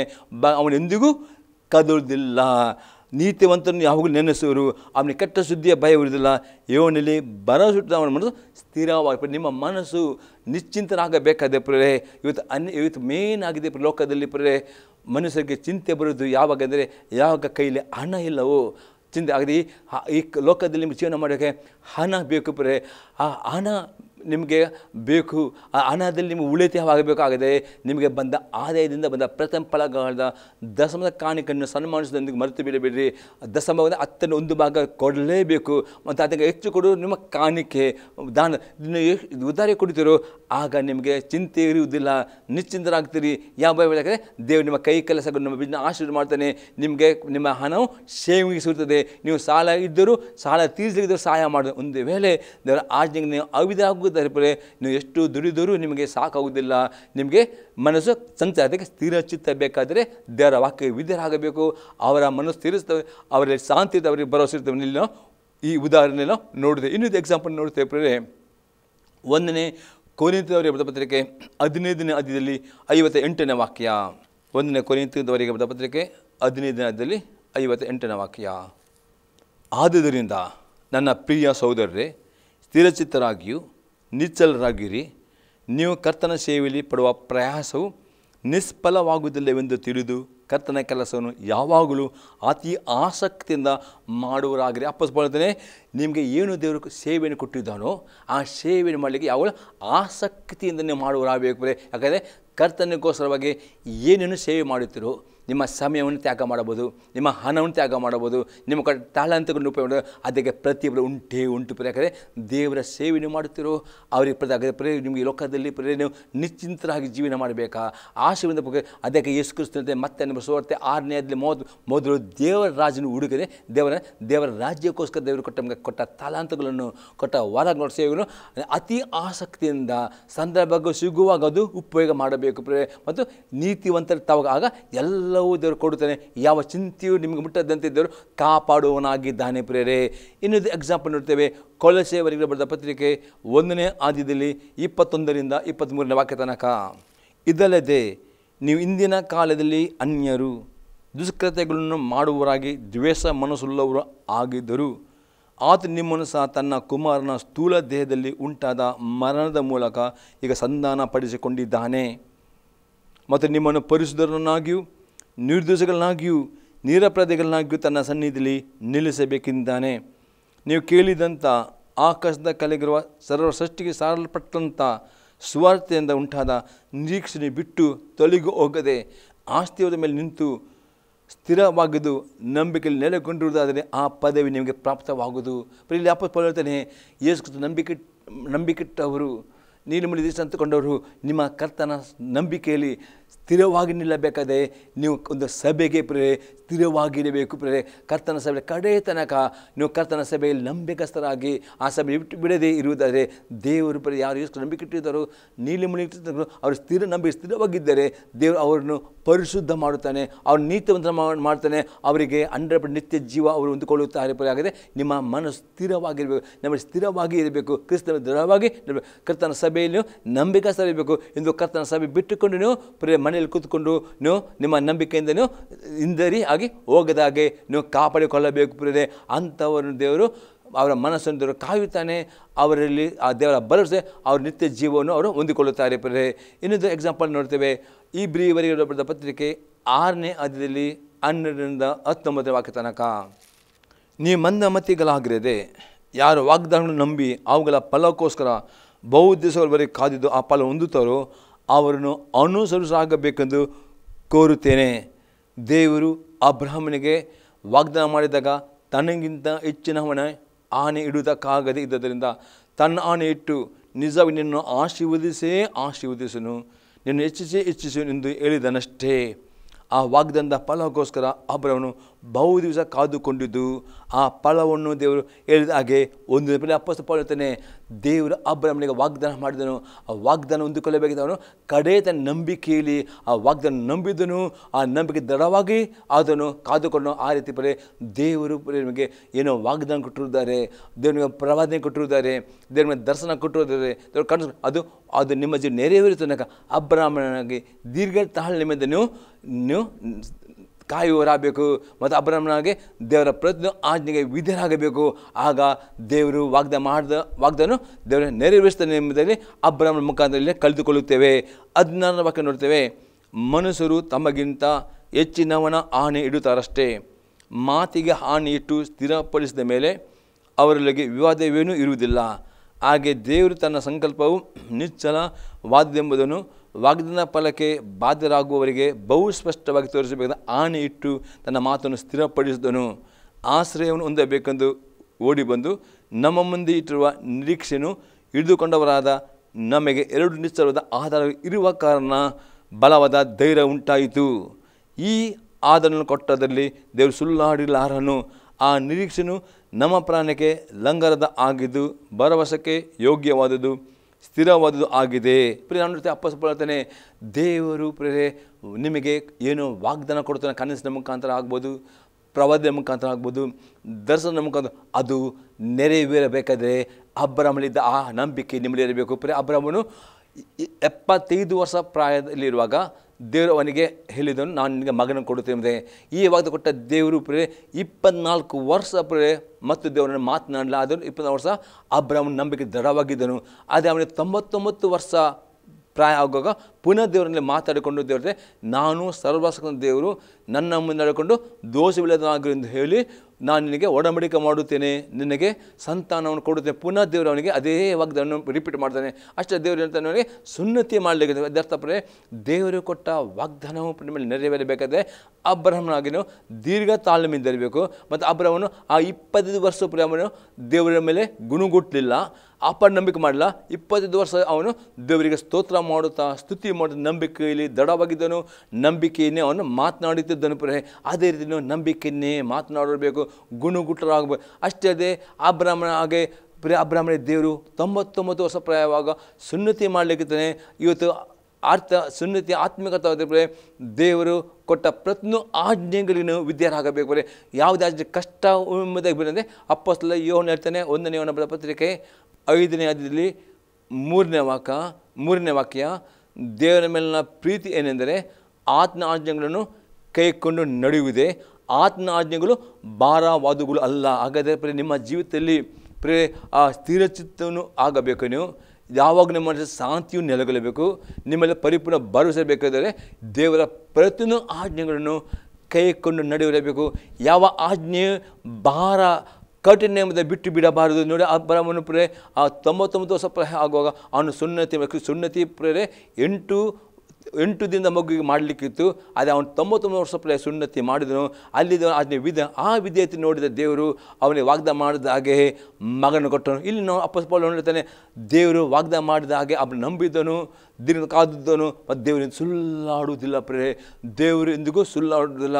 ದೇವರು ನಮಗೆ 2 ಸಾಕ್ಷಿ. ಒಂದು ಸಾಕ್ಷಿ ದೇವರ ವಾಕ್ಯ. ದೇವರು ಏನು ನಿಮಗೆ ಪ್ರವಾದನೆ ಕೊಡ್ತಾನೋ, ನಿಮಗೇನೋ ಕನಸು ಕೊಡ್ತಾನೋ, ಅದು ದೇವರ ವಾಕ್ಯಕ್ಕೆ ಆಧಾರವಿರಬೇಕು. ದೇವರ ವಾಕ್ಯ ಆಧಾರವಿಲ್ಲದ ಯಾವ ಕನಸು, ಯಾವ ದರ್ಶನ, ಯಾವ ಪ್ರವಾದನೆ ಸ್ವೀಕರಣೆ, ಯಾವುದೇ ಪ್ರವಾದನೆ ದೇವರ ವಾಕ್ಯಕ್ಕೆ ಆಧಾರ. ದೇವರ ವಾಕ್ಯ ಮತ್ತು ಪ್ರವಾದನೆ, ದೇವರ ವಾಕ್ಯ ಮತ್ತು ದರ್ಶನ ವಾಕ್ಯ ಈ ಎರಡು ಸಾಕ್ಷಿ ಅಂದರೆ 2 ಕನ್ಫರ್ಮ್ ಆದರೆ ಮಾತ್ರವೇ ಅದು 100% ದೇವರಿಂದ ಬಂದದು. ದೇವರು ನೆರವೇರಿಸಿದ, ದೇವರಿಂದ ಸುಳ್ಳಾಡುವುದಿಲ್ಲ. ಅದು ದೃಢವಾಗಿ ನಂಬಬೇಕು. ಅಬ್ರಹಾಮನ ಹಾಗೆ ಎಂದಿಗೂ ನಿರಾಸರಾಗಬಾರದು. ದೀರ್ಘ ತಾಳ್ಮೆಯಿಂದ ಅಬ್ರಹಾಮನು 25 ವರ್ಷ ಕಾದು ಹಾಗೆ ಪ್ರತಿಯೊಂದು ವಾಗ್ದಾನವನ್ನು ನೆರವೇರಲಿಕ್ಕೆ, ಕನಸು ನೆರವೇರಲಿಕ್ಕೆ ಸಮಯ ಉಂಟು. ಆ ಸಮಯ ಕಾದುಕೊಳ್ಳುವಾಗ ದೇವರು ಅದು ಮಾಡುತ್ತಾನೆ. ಹಾಗಾದರೆ ಆ ಸಮಯದಲ್ಲಿ ನೀವು ಅಬ್ರಹಾಮನಾಗೇನು ಸ್ಥಿರಚಿತ್ತರಾಗಿಕೊಂಡು ಗುಣಗುಟ್ಟದೆ ಎಲ್ಲ ಸಮಯದಲ್ಲಿ ಸ್ತುತಿ ಸ್ತೋತ್ರ ಮಾಡುವುದಾದರೆ ನಿಮ್ಮ ಮನಸ್ಸು ಶಾಂತಿ ತಲುಪಡ್ತದೆ. ಒಂದೇನು ಆ ಸಮಯದಲ್ಲಿ ಗುಣಗುಟ್ಟುವುದಾದರೆ ನೀವು ಸಂತರಾಗದೆ ಎಂದು ಗುಣಗುಟ್ಟಬಾರದು. ಎಲ್ಲ ಸಮಯದಲ್ಲಿ ನೀವು ಅಬ್ರಹಾಮನಾಗೆ ಸ್ತೋತ್ರ ಮಾಡುತ್ತಾ ಸ್ತುತಿ ಮಾಡ್ತಾ ನಂಬಿಕೆಯಲ್ಲಿ ದೃಢವಾಗಿ ನಿಲ್ಲಬೇಕು. ಇದು ಆಗದೆ ಇಂಥ ಒಂದು ದೇವರು ಶಾಂತಿ ನೆಲೆಗೊಳಿಸಿ ಕಾಯುತ್ತೆ. ಅವರಿಗೆ ದೇವರ ಮೇಲೆ ಭರವಸೆ ಅವರು ಜಾಸ್ತಿ ಅಂದರೆ ಅಬ್ರಹಾಮನಿಗೆ ಭರವಸೆ ಇತ್ತು. ಆ ಭರವಸೆಯಿಂದ ಅವನ ವಾಗ್ದಾನ ಹೊಂದಿಕೊಂಡನು. ಇನ್ನೊಂದು ನಾವು 2ನೇ ಸಂಗತಿ ನೋಡ್ತೇವೆ, ದಿನಾಲು ಎಲ್ಲ ಚಿಂತಾ ಭಾರಗಳನ್ನು ದೇವರಿಗೆ ಒಪ್ಪಿಸಿಕೊಡುವವರು ಆಗಬೇಕು. ಫಿಲಿಪ್ಪಿಯವರಿಗೆ ಪತ್ರಿಕೆ 4ನೇ ಅಧ್ಯಾಯದಲ್ಲಿ 6ರಿಂದ 7ನೇ ವಾಕ್ಯ ತನಕ, ಯಾವ ಸಂಬಂಧವಾಗಿಯೂ ಚಿಂತೆ ಮಾಡದೆ ಸರ್ವ ವಿಷಯದಲ್ಲಿ ದೇವರ ಮುಂದೆ ಕೃತಜ್ಞತೆಯನ್ನು ಪ್ರಾರ್ಥನೆ ವಿಜ್ಞಾಪನೆಗಳನ್ನು ಮಾಡುತ್ತಾ ನಿಮಗೆ ಬೇಕಾದದನ್ನು ತಿಳಿಯಪಡಿಸಿರಿ. ಅಪ್ಪರೆ ಯಾವ ಸಂಬಂಧವಾಗಿಯೂ ಚಿಂತೆ ಮಾಡಬಾರ್ದು. ಪರೇ ಇವತ್ತು ಚಿಂತೆ ನೀವು ಮಾಡುವುದಾದರೆ ದೇವರ ಆಜ್ಞೆಗೆ ಅವಿದಾಗುತ್ತೀರಿ. ಚಿಂತೆ ಮಾಡುವುದಾದರೆ ನಿಮ್ಮ ಮನಸ್ಸಲ್ಲಿ ಗಲಿಬಿಲಿಗಳು, ಭಯಗಳು ಎಲ್ಲ ಬರ್ತವೆ. ಅದಕ್ಕೆ ದೇವರು ಅಲ್ಲಿ ಐಜ 26:3 ಸ್ಥಿರಚಿತ್ತನನ್ನು ಸ್ಥಿರಚಿತ್ತನ್ನು ಮಾಡ್ತಾನೆ. ದೇವರ ಆಜ್ಞೆ ಯಾವ ಸಂಬಂಧ ಎಂಥ ನಿಮ್ಮ ಚಿಂತೆ ಇರಬಹುದು, ನಿಮ್ಮ ಚಿಂತಾಭಾರ ಪ್ರತಿದಿನ ದಿನಕ್ಕೆ 3 ಸಲ ಅಥವಾ ಒಟ್ಟು ದಿನಾಲು ಪ್ರಾರ್ಥನೆ ಮುಖಾಂತರ ದೇವರಿಗೆ ಒಪ್ಪಿಸಿಕೊಡುವರಾಗಬೇಕು. ಮತ್ತು ಏನು ಮಾಡಬೇಕು, ದೇವರಿಗೆ ಸ್ತೋತ್ರ ಮಾಡಬೇಕು. 3ನೇದಾಗೆ ಅನ್ಯ ಭಾಷೆ ನಿಮ್ಮಲ್ಲಿ ಗಿಫ್ಟ್ ಉಂಟು, ಅನ್ಯ ಭಾಷೆಯಲ್ಲಿ ನೀವು ಹೆಚ್ಚು ಪ್ರಾರ್ಥನೆ. ಹೀಗೆ ನೀವು ನಿಮ್ಮ ಚಿಂತೆಯನ್ನು ಪ್ರಾರ್ಥನೆ ಮುಖಾಂತರ ಬುದ್ಧಿಯಲ್ಲಿ ಪ್ರಾರ್ಥನೆ ಮಾಡಬೇಕು, ಬುದ್ಧಿಯಲ್ಲಿ ಸ್ತುತಿ ಸ್ತೋತ್ರ ಮಾಡಬೇಕು, ಆತ್ಮದಲ್ಲಿ ಅಂದರೆ ಅನ್ಯ ಭಾಷೆ ಪ್ರಾರ್ಥನೆ ಮಾಡಿಕೊಂಡು ಅದನ್ನು ದೇವರು ಒಪ್ಪಿಸಿಕೊಡಬೇಕು. ಆಗ ಏನಿನ ವಾಕ್ಯದಲ್ಲಿ ಆಗೆಲ್ಲ ಗ್ರಹಿಕೆ ನಿಮಗಿರುವ ದೇವಶಾಂತಿಯು ನಿಮ್ಮ ಹೃದಯಗಳನ್ನು ಯೋಚನೆಗಳನ್ನು ಕ್ರಿಸ್ತೇಶನ್ನು ಕಾಯುವುದು. ಇವತ್ತು ಪ್ರತಿಯೊಬ್ಬರಿಗೆ ಲೋಕದಿರುವ ಪ್ರತಿಯೊಬ್ಬ ದೇವರ ಮಕ್ಕಳ ಚಿಂತೆ ಉಂಟು. ಅದಕ್ಕೆ ಆಜ್ಞೆಗಳು ನಾವು ಏನು ಮಾಡಬೇಕು, ಆ ಚಿಂತೆ ನಾವು ಮಾಡುವುದರೆ ಆ ಚಿಂತೆ ಏನು ಮಾಡ್ತದೆ, ನಿಮ್ಮ ಆರೋಗ್ಯವನ್ನು ಹಾಳು ಮಾಡ್ತದೆ. ಅದಕ್ಕೋಸ್ಕರ ದೇವರ ಆಜ್ಞೆ ಅಪ್ಪನ ಹೇಳ್ತಾನೆ, ಯಾವ ಸಂಬಂಧವಾಗಿಯೂ ನೀವು ಚಿಂತೆ ಮಾಡಬಾರದು.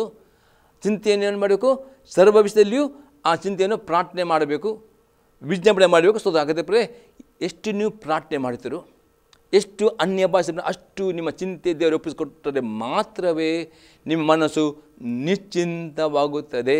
ಪ್ರತಿಯೊಂದು ಅನೇಕರು ಚಿಂತೆ ಮಾಡಿಕೊಂಡು ಅವರಿಗೆ ಅದು ಹೈಪರ್ ಟೆನ್ಷನ್ ಹಾಕಿಕೊಂಡು ಅನೇಕರಿಗೆ BP ಕಾಯಿಲೆ ಅಥವಾ ಡಯಾಬಿಟಿಸ್ ಬೇರೆ ಬೇರೆ ಕಾಯಿಲೆಗೆ ಕಾರಣ ನಿಮ್ಮಲ್ಲಿ ಮನಸ್ಸಿರುವ ಚಿಂತೆ ಅದಕ್ಕೆ ದೇವರ ವಾಗ್ದಾನ ಇರ್ತದೆ, ನಿಮಗೆ ದೇವರ ಶಾಂತಿ ಕೊಡಬೇಕಾ, ಸ್ಥಿರ ಚಿತ್ತ ಬರಬೇಕಾದರೆ ನೀವು ದೇವರ ಆಜ್ಞೆಗಳು ವಿಧೇಯರಾಗಬೇಕು.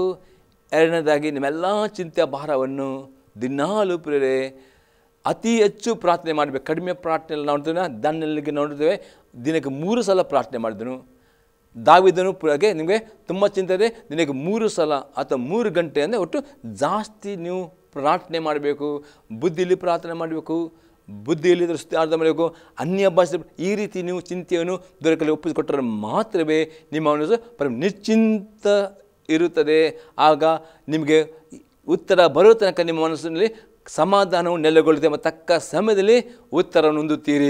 ಅದೇ ಈ ರೀತಿ ನೀವು ಕಡಿಮೆ ಪ್ರಾರ್ಥನೆ ಮಾಡುವುದಾದರೆ ನೀವು ಪ್ರಾರ್ಥನೆ ಮಾಡ್ತಾ ಹೇಳ್ತೀರಿ, ಅದೇ ಮನಸ್ಸು ಚಿಂತೆ ಇರ್ತದೆ. ಆಗ ಉತ್ತರ ಬಂದಿಗೆ ನಿಮ್ಮ ಚಿಂತೆ ನಿಮ್ಮ ಮನಸ್ಸಿಂದ ಹೋಗುವ ತನಕ ಪ್ರಾರ್ಥನೆ, ದೀರ್ಘಕಾಲ ಪ್ರಾರ್ಥನೆ. 1 ಗಂಟೆಯಲ್ಲಿ ನಿಮ್ಮ ಚಿಂತೆ ಹೋಗಿದ್ರೆ 1 ಗಂಟೆ ಪ್ರೇರಣೆ ಮಾಡಿ 2 ಗಂಟೆಯಲ್ಲಿ ನಿಮ್ಮ ಚಿಂತೆ ಬಿಟ್ಟು ಹೋದ ಇನ್ನು 3 ಗಂಟೆ ಇರಿ. ನಿಮ್ಮ ಚಿಂತೆ ನಿಮ್ಮ ಮನಸ್ಸಿನಿಂದ ದೇವರ ಕೈಗೆ ಒಪ್ಪಿಸಿಕೊಡುವ ತನಕ ಗಂಟೆ ಕಾಲ ಬುದ್ಧಿಯಲ್ಲಿಯೂ ಅನ್ಯ ಭಾಷೆಯಲ್ಲಿಯೂ ಮಾಡಿಕೊಂಡು ದೇವರು ಒಪ್ಪಿಸಿಕೊಟ್ಟರೆ ಮಾತ್ರವೇ ದೇವರ ಶಾಂತಿಯು ನಿಮ್ಮ ಹೃದಯವನ್ನು ಮನಸ್ಸನ್ನು ಕಾಪಾಡದೆ ಯಾವ ರೋಗಗಳು ಮುಟ್ಟದಂತೆ. ಒಂದು ನಿಮ್ಮ ಕಡಿಮೆ ಪ್ರಾರ್ಥನೆ ಮಾಡುವುದರೆ ಆ ಚಿಂತೆ ಪರಲೋಕ ಹೋಗುವುದಾದ್ರೆ ಪ್ರಾರ್ಥನೆ ಜಾಸ್ತಿ ಮಾಡಬೇಕು, ದೀರ್ಘಕಾಲ ಪ್ರಾರ್ಥನೆ ಮಾಡಬೇಕು, ಗಂಟೆ ಪ್ರಾರ್ಥನೆ. ಆವಾಗ ಮಾತ್ರ ದೇವರ ಸಮಾಧಾನವು ಉತ್ತರ ಬರೋ ತನಕ ನಿಮ್ಮನ್ನು ಕಾಯುತ್ತದೆ ಮತ್ತು ತಕ್ಕ ಸಮಯದಲ್ಲಿ ಉತ್ತರವನ್ನು ಹೊಂದಿಕೊಳ್ಳುತ್ತೀರಿ ಇದು ಮಾಡಬೇಕು.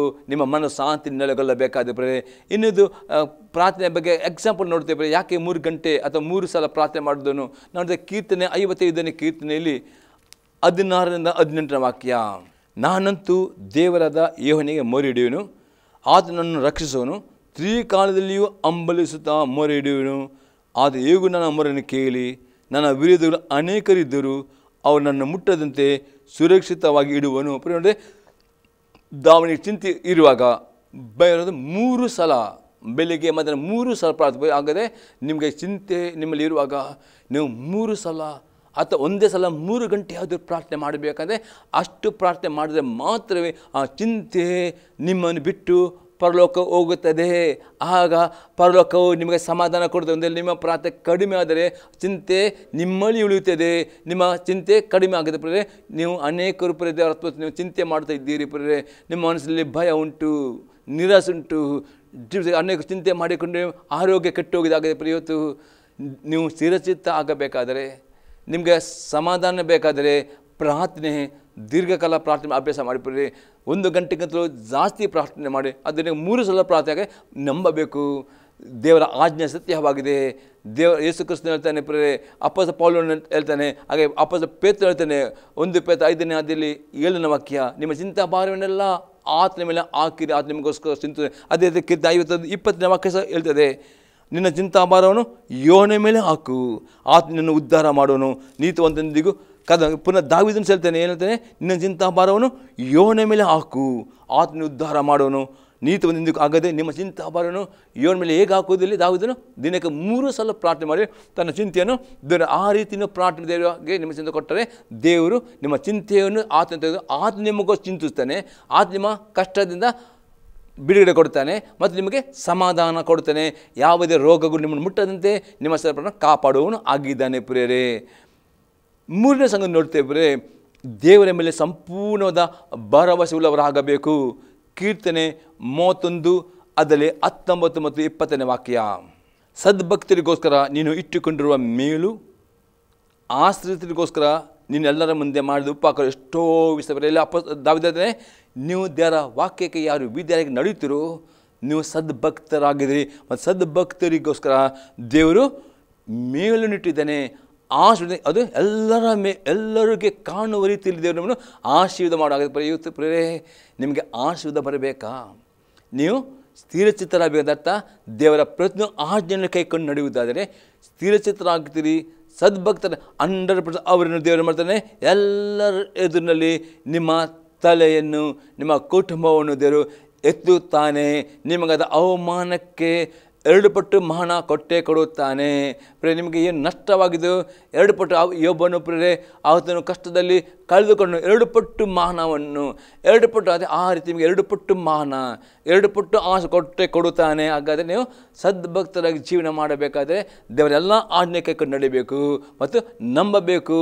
ದೇವರ ವಾಕ್ಯ ಸತ್ಯವಾಕ್ಯ 28 1ನೇ ವಾಕ್ಯದ ಬಲಿಪಡಿದೆ, ನನ್ನ ಆಜ್ಞೆಗಳನ್ನು ಶ್ರದ್ಧೆಯಿಂದ ಯಾರು ಕೇಳುತ್ತಾರೋ ಅವರಿಗೆ ದೇವರು ಆಶೀರ್ವಾದ ವಾಗ್ದಾನ ಮಾಡಿದೆ. ಆ ಆಶೀರ್ವಾದ ನಿಮಗೆ ಸಿಗುತ್ತೆ. ಅದಕ್ಕೆ ಇಲ್ಲಿ ಹೇಳ್ತಾರೆ, ಸದ್ಭಕ್ತರಿಗೋಸ್ಕರ ನೀನು ಇಟ್ಟುಕೊಂಡ್ರು ಮೇಲು, ಆಶ್ರಿತರಿಗೋಸ್ಕರ ನೀನು ಎಲ್ಲರ ಮುಂದೆ ಮಾಡಿದ ಉಪಕಾರಗಳು ಎಷ್ಟೋ ವಿಸ್ತೃತವಾಗಿವೆ. 20ನೇ ವಾಕ್ಯದ, ಮನುಷ್ಯರ ಒಳ ಸಂಚುಗಳಿಂದ ಹಾನಿ ಉಂಟಾಗದಂತೆ ಅವರು ನಿನ್ನ ಸಾನ್ನಿಧ್ಯದಲ್ಲೇ ಮರೆ ಮಾಡುತ್ತಿ, ವಿವಾದಿಸುವ ನಾಲಿಗೆಯಿಂದ ಕೇಡಾಗದಂತೆ ಅವ್ರನ್ನ ಕೋಪದಲ್ಲಿ ಅಡಗಿಸ್ತೀವಿ. ಇವತ್ತು ದೇವರ ಮಕ್ಕಳ ವಿರುದ್ಧ ಅನೇಕರು ಕೆಟ್ಟದ್ದು ಮಾತನಾಡ್ತಾರೆ, ಅನೇಕರು ಶಪಿಸ್ತಾರೆ, ಅನೇಕರು ಪರೇ ಈ ಎಲ್ಲ ಕೆಟ್ಟ ನಾಲಿಗಳು ಇವತ್ತು ನಿಮಗೆ ಹಾನಿ ಆಗಬಾರ್ದು. ನೋಡ್ತೇವೆ ಲೋಕದಲ್ಲಿ ಒಬ್ಬರ ಆಶೆ ಒಂದು ಇನ್ನೊಬ್ಬರು ಮಸ್ತರ ಇಟ್ಕೊಂಡು ಅವ್ರು ಮಂತ್ರನ ಮಾಡ್ತಾರೆ ಅಥವಾ ಶಪಿಸ್ತಾರೆ. ಹಾಗೆಯೇ ಆತ್ಮಿಕ ಲೋಕದಲ್ಲಿ ನೋಡ್ತೇವೆ ಇವತ್ತು ಹೊಟ್ಟೆ ಕಿಚ್ಚಿನ ಆತ್ಮ ಯಾರು ಉಂಟು ಅವರು ಒಬ್ಬ ವಿಶ್ವಾಸಿಯು ಅವನು ಆ ವಿಶ್ವಾಸಿಯು ವಿರುದ್ಧ ಮಾತನಾಡ್ತಾನೆ. ಕೆಟ್ಟ ಮಾತು, ನಕಾರಾತ್ಮಕ ಮಾತು, ಬೈಯುಗಳು, ಶಾಪ ಇದೆಲ್ಲ ನಿಮಗೆ ಹಾನಿ ಆಗಬಾರ್ದಾದ್ರೆ ನಿಮ್ಮ ಪ್ರಾರ್ಥನೆಯ ಸಮಯ ಜಾಸ್ತಿ ಮಾಡಬೇಕು. ಮತ್ತು ನಿಮಗೆ ಅನ್ಯ ಭಾಷೆ ಗಿಫ್ಟ್ ಇರುತ್ತೆ, ಅನ್ಯ ಭಾಷೆಯಲ್ಲಿ ಅತಿ ಹೆಚ್ಚಾಗಿ ಪ್ರಾರ್ಥನೆ ಮಾಡಿ ಯಾವ ನಾಲಿಗಳು ಯಾವ ಶಾಪಗಳು ನಿಮಗೆ ಹಾನಿ ಆಗದಂತೆ ದೇವರು ಪ್ರಾರ್ಥನೆ ಮಾಡಿ ಕಾಪಾಡ್ತಾನೆ. ಮತ್ತು ಅವರ ಎದುರಿನಲ್ಲಿ ನಿಮ್ಮ ತಲೆ ಎಂದರು ಎತ್ತುತ್ತಾನೆ. ಅವರ ಮುಖವು ಬಾಡಿ ಹೋಗ್ತದೆ. ನಿಮ್ಮ ದೇವರು ಆಶೀರ್ವಾದ ಮಾಡುವವನು ಆಗಿದ್ದಾನೆ. ಪ್ರೇರೆ ಇನ್ನೊಂದು ಎಕ್ಸಾಂಪಲ್ ನಾವು ನೋಡ್ತೇವೆ ಪ್ರೇರೆ, ಕೀರ್ತನೆ ಯೆರೆಮೀಯನ ಪ್ರವಾದನೆ ಪುಸ್ತಕ 17ನೇ ಅಧ್ಯಾಯದಲ್ಲಿ 7 ಮತ್ತು 8ನೇ ವಾಕ್ಯ, ಯಾವನು ಯೆಹೋವನಲ್ಲಿ ನಂಬಿಕಿಟ್ಟಿದ್ದನೋ, ಯಾವನಿಗೆ ಯೆಹೋವನು ಭರವಸೆ ಅವನು ಧನ್ಯನು. ನೀರಾವರಿಯಲ್ಲಿ ನೆಲ್ಲಪಟ್ಟು ಒಳೆಯ ದಡದಲ್ಲಿ ತನ್ನ ಬೇರುಗಳನ್ನು ಹರಡಿ ದಗ್ಗೆಗೆ ಭಯಪಡದೆ ಹಸುರೆಲೆಯನ್ನು ಬಿಡುತ್ತಾ ಸಾಮವರ್ಷದಲ್ಲಿಯೂ ನಿಶ್ಚಿಂತೆಯಾಗಿ ಸದಾ ಫಲ ಕೊಡುತ್ತಾ ಇರೋ ಮರಕ್ಕೆ ಸಮಾನನಾಗಲಿ. ಯೆರೆಮೀಯನೇ, ಯಾರು ದೇವರ ಮೇಲೆ ನಂಬಿಬಿಡುತ್ತಾರೋ ಯಾರು ಅವನು ಧನ್ಯನು. ಪ್ರೇರೆ ಆ ನಂಬಿಕೆ ಆ ಭರವಸೆ ಬರಬೇಕಾದ್ರೆ ಅತಿ ಹೆಚ್ಚು ದೇವರ ವಾಕ್ಯ ಓದುವವರಾಗಬೇಕು, ದೇವರ ವಾಕ್ಯ ವಿದ್ಯರಾಗಬೇಕು. ಪ್ರೇರೆ ಆಗ ಮತ್ತು ನಂಬಿಕೆ ಭರವಸೆ ನಿಮ್ಗೆ ಜಾಸ್ತಿ ಮತ್ತು ಯಾರು ದೇವರ ನಂಬಿಬಿಡ್ತಾರೋ ಇಲ್ಲಿ ಯೆರೆಮೀಯ ಅವನು ನೀರಾವರಿಯಲ್ಲಿಂದೆ ದೇವರ ವಾಕ್ಯ ಯಾರು ಓದುತ್ತಾರೋ ಯಾರು ಧ್ಯಾನ ಮಾಡ್ತಾರೋ ಅವರ ಮುಖ ಬಾಡಿ ಹೋಗುವುದಿಲ್ಲ, ಅವರು ನಿಶ್ಚಿಂತರಾಗುತ್ತಾರೆ. ಅವ್ರು ಚಿಂತೆ ಮಾಡೋದು ಯಾಕಂದರೆ ಅವರಿಗೆ ದೇವರ ಮೇಲೆ ಭರವಸೆ ಇರ್ತದೆ. ದೇವರು ಅವರ ಮನಸ್ಸನ್ನು ಕಾಪಾಡೋದಕ್ಕೆ ದೇವರ ಮೇಲೆ ಭರವಸೆ ಇಡುವವರು ದೇವರ ಆಜ್ಞೆಗೆ ವಿಧೇಯರಾಗ್ತಾರೆ. ಮತ್ತು ದೇವರ ಆಜ್ಞೆ ವಿಧೇಯರಾದವರು ಆಶೀರ್ವಾದವನ್ನು ಇದೇ ಭೂಲೋಕದಲ್ಲಿ ಹೊಂದಿಕೊಳ್ಳುತ್ತೀರ. ಯಾಕಂದರೆ ದೇವರು ಆಕಾಶ ಭೂಮಿ ಸಾಕಿ ಇಟ್ಟಿದ್ದಾನೆ. ಯಾರು ದೇವರ ಆಜ್ಞೆಗೆ ವಿಧೇಯರಾಗ್ತಾರೋ ಅವರಿಗೆ ಆಶೀರ್ವಾದ ಬಂದೇ ಬರುತ್ತದೆ. ಲಾಸ್ಟ್ ಒಂದು ವಾಕ್ಯ ನೋಡ್ತೇವೆ, 1ನೇ ಪೇತ್ರನ ಪತ್ರಿಕೆ 2ನೇ ಅಧ್ಯಾಯ 6ನೇ ವಾಕ್ಯ, ಈಗೋ ಚೀಯೋನಿನಲ್ಲಿ ಮೂಲೆಗಳನ್ನು ಇಡುತ್ತೇನೆ, ಅದು ಆಯಲ್ಪಟ್ಟದ್ದು ಮಾನ್ಯವಾದುದು, ಅದೇ ನಂಬಿಕೆಯನ್ನು ಆ ಸಮಯ ಪಡುವುದೇ ಇಲ್ಲ ಎಂದು ಬರೇ ಯಾರು ಎಷ್ಟು ನಂಬಿಕೆ ಇಡುತ್ತಾರೋ ಮತ್ತು ನೀರಿನಲ್ಲಿ ಇಷ್ಟ ಅಂತಕೊಂಡು ದೇವರ ಆಜ್ಞೆಗೆ ವಿಧರಾಗ್ತಾರೋ ಅವರೆಂದಿಗೂ ಅವಮಾನಕ್ಕೆ ಒಳಪಡುವುದಿಲ್ಲ. ದೇವರ ವಾಕ್ಯವನ್ನು ನಡೆಯುವವರಿಗೆ ದೇವರು ಎಲ್ಲರ ಎದುರಿನಲ್ಲಿ ಕುಟುಂಬ ಎದುರು ನಿಮಗೆ 2 ಪ್ರಮಾಣ ಕೊಟ್ಟೇ ಕೊಡುತ್ತಾನೆ. ನಿಮ್ಮ ಮನಸ್ಸನ್ನು ಶಾಂತಿನಲ್ಲಿ ಕಾಪಾಡಿ. ಅದು ಈ ಸ್ಥಿರ ಚಿತ್ತ ನಿಮಗೆ ಬೇಕಾಗಿ 3 ಸಂಗತಿಗಳನ್ನು ಮಾಡುವುದರೆ ನೀವು ನಿಮ್ಮ ಮನಸ್ಸು ದೇವರು ಶಾಂತಿಯಲ್ಲಿ ಕಾಪಾಡ್ತಾನೆ. ಯಾವುದೇ ನಿಮಗೆ ಕಷ್ಟಗಳು ರೋಗಗಳು ಮುಟ್ಟಂತೆ ದೇವರು ಕಾಪಾಡಿಕೊಳ್ತಾನೆ. ನೀವು ದೇವರ ಭರವಸೆ ನಿಮಿತ್ತವಾಗಿ ದೇವರ ವಾಗ್ದಾನ ಎಲ್ಲ ಆಶೆಯನ್ನು ಹೊಂದಿಕೊಳ್ಳುತ್ತೀರಿ. ದೇವರು ನಮಗೆ ಸ್ತೋತ್ರವಾಗಲಿ. ಪ್ರಾರ್ಥನೆ ಮಾಡೋಣ. ಈ ಸಂದೇಶ ನಿಮ್ಮ ಜಿಲ್ಲೆ ಉತ್ತೀರ್ಣವಾಗುವುದಾದರೆ ನಿಮ್ಮ ಅಭಿಪ್ರಾಯ ತಿಳಿಸಿರಿ. ನಿಮಗೆ ನಾವು ಪ್ರಾರ್ಥನೆ ಮಾಡ್ತೇವೆ. ನಾವು ಪ್ರಾರ್ಥನೆ ಮಾಡೋಣ. ತಂದೆಯವರೇ ಯೇಸು ಕ್ರಿಸ್ತನ ನಾಮದಲ್ಲಿದ್ದಾವ ಈ ಸಲ ಪ್ರತಿ ವೀಕ್ಷಕರನ್ನ ಒಪ್ಪಿಸ್ಕೊಳ್ತೇನೆ. ಪ್ರತಿಯೊಬ್ಬರಿಗೆ ಆ ಸ್ಥಿರ ಚಿತ್ತವನ್ನು ಅನುಗ್ರಹಿಸಬೇಕು ದೇವ. ಪ್ರತಿಯೊಬ್ಬರ ಮನಸ್ಸನ್ನು ಶಾಂತಿಲಿ ಕಾಪಾಡಬೇಕು. ಪ್ರತಿಯೊಬ್ಬರಿಗೆ ವಾಕ್ಯವನ್ನು ಕೇಳಿ ಈ ವಾಕ್ಯಕ್ಕೆ ವಿದ್ಯಾರ್ಥಿ ನಡೆಯುವಂಥ ಕೃಪೆಯನ್ನು ಪ್ರತಿಯೊಬ್ಬರು ಅನುಗ್ರಹಿಸಬೇಕು ದೇವ. ಈ ಸಲ ಪ್ರತಿಯೊಬ್ಬರ ಮೇಲೆ ನಿನ್ನ ಆಶೀರ್ವಾದ ಬೇಡುತ್ತೇನೆ. ಪ್ರತಿ ರೋಗಿಗಳ ಮೇಲೆ ನಿನ್ನ ದೇವ ಗುಣ ಮಾಡುವ ಶಕ್ತಿಯನ್ನು ರಿಲೀಸ್ ಮಾಡ್ತೇನೆ. ಪ್ರತಿಯೊಬ್ಬರ ರೋಗಿಗಳನ್ನು ಎಲ್ಲ ರೋಗದ ಬಿಡುಗಡೆಗೊಳಿಸ್ತೇನೆ. ಯೇಸು ಕ್ರಿಸ್ತನ ನಾಮದಲ್ಲಿ ಸಾಲದ ಬಂಧನದಲ್ಲಿವರನ್ನು ಸಾಲದ ಬಂಧನ ಬಿಡುಗಡೆಗೊಳಿಸ್ತೇನೆ ದೇವ. ಈ ಪ್ರತಿಯೊಬ್ಬರು ಆಶೀರ್ವಾದ ಹೊಂದಿಕೊಳ್ಳಿ ಯೇಸು ಕ್ರಿಸ್ತನ ನಾಮದಲ್ಲಿ. ಆಮೇನ್. ನಾವು ಅಂತ ಹೇಳ್ಬೇಕಲ್ವ, ತಂದೆಯವರ ಪ್ರೀತಿಯು ಯೇಸು ಕ್ರಿಸ್ತನ ಕೃಪೆಯು ಪವಿತ್ರ ಆತ್ಮನ ಅನ್ಯತೆಯು ಸದಾಕಾಲವು ಈ ಸಂದ ಪ್ರತಿಯೊಬ್ಬ ಸಂಘದಲ್ಲಿ. ಆಮೇನ್. Praise the Lord. ದೇವರನ್ನು ಆಶೀರ್ವಾದ ಮಾಡಲಿ.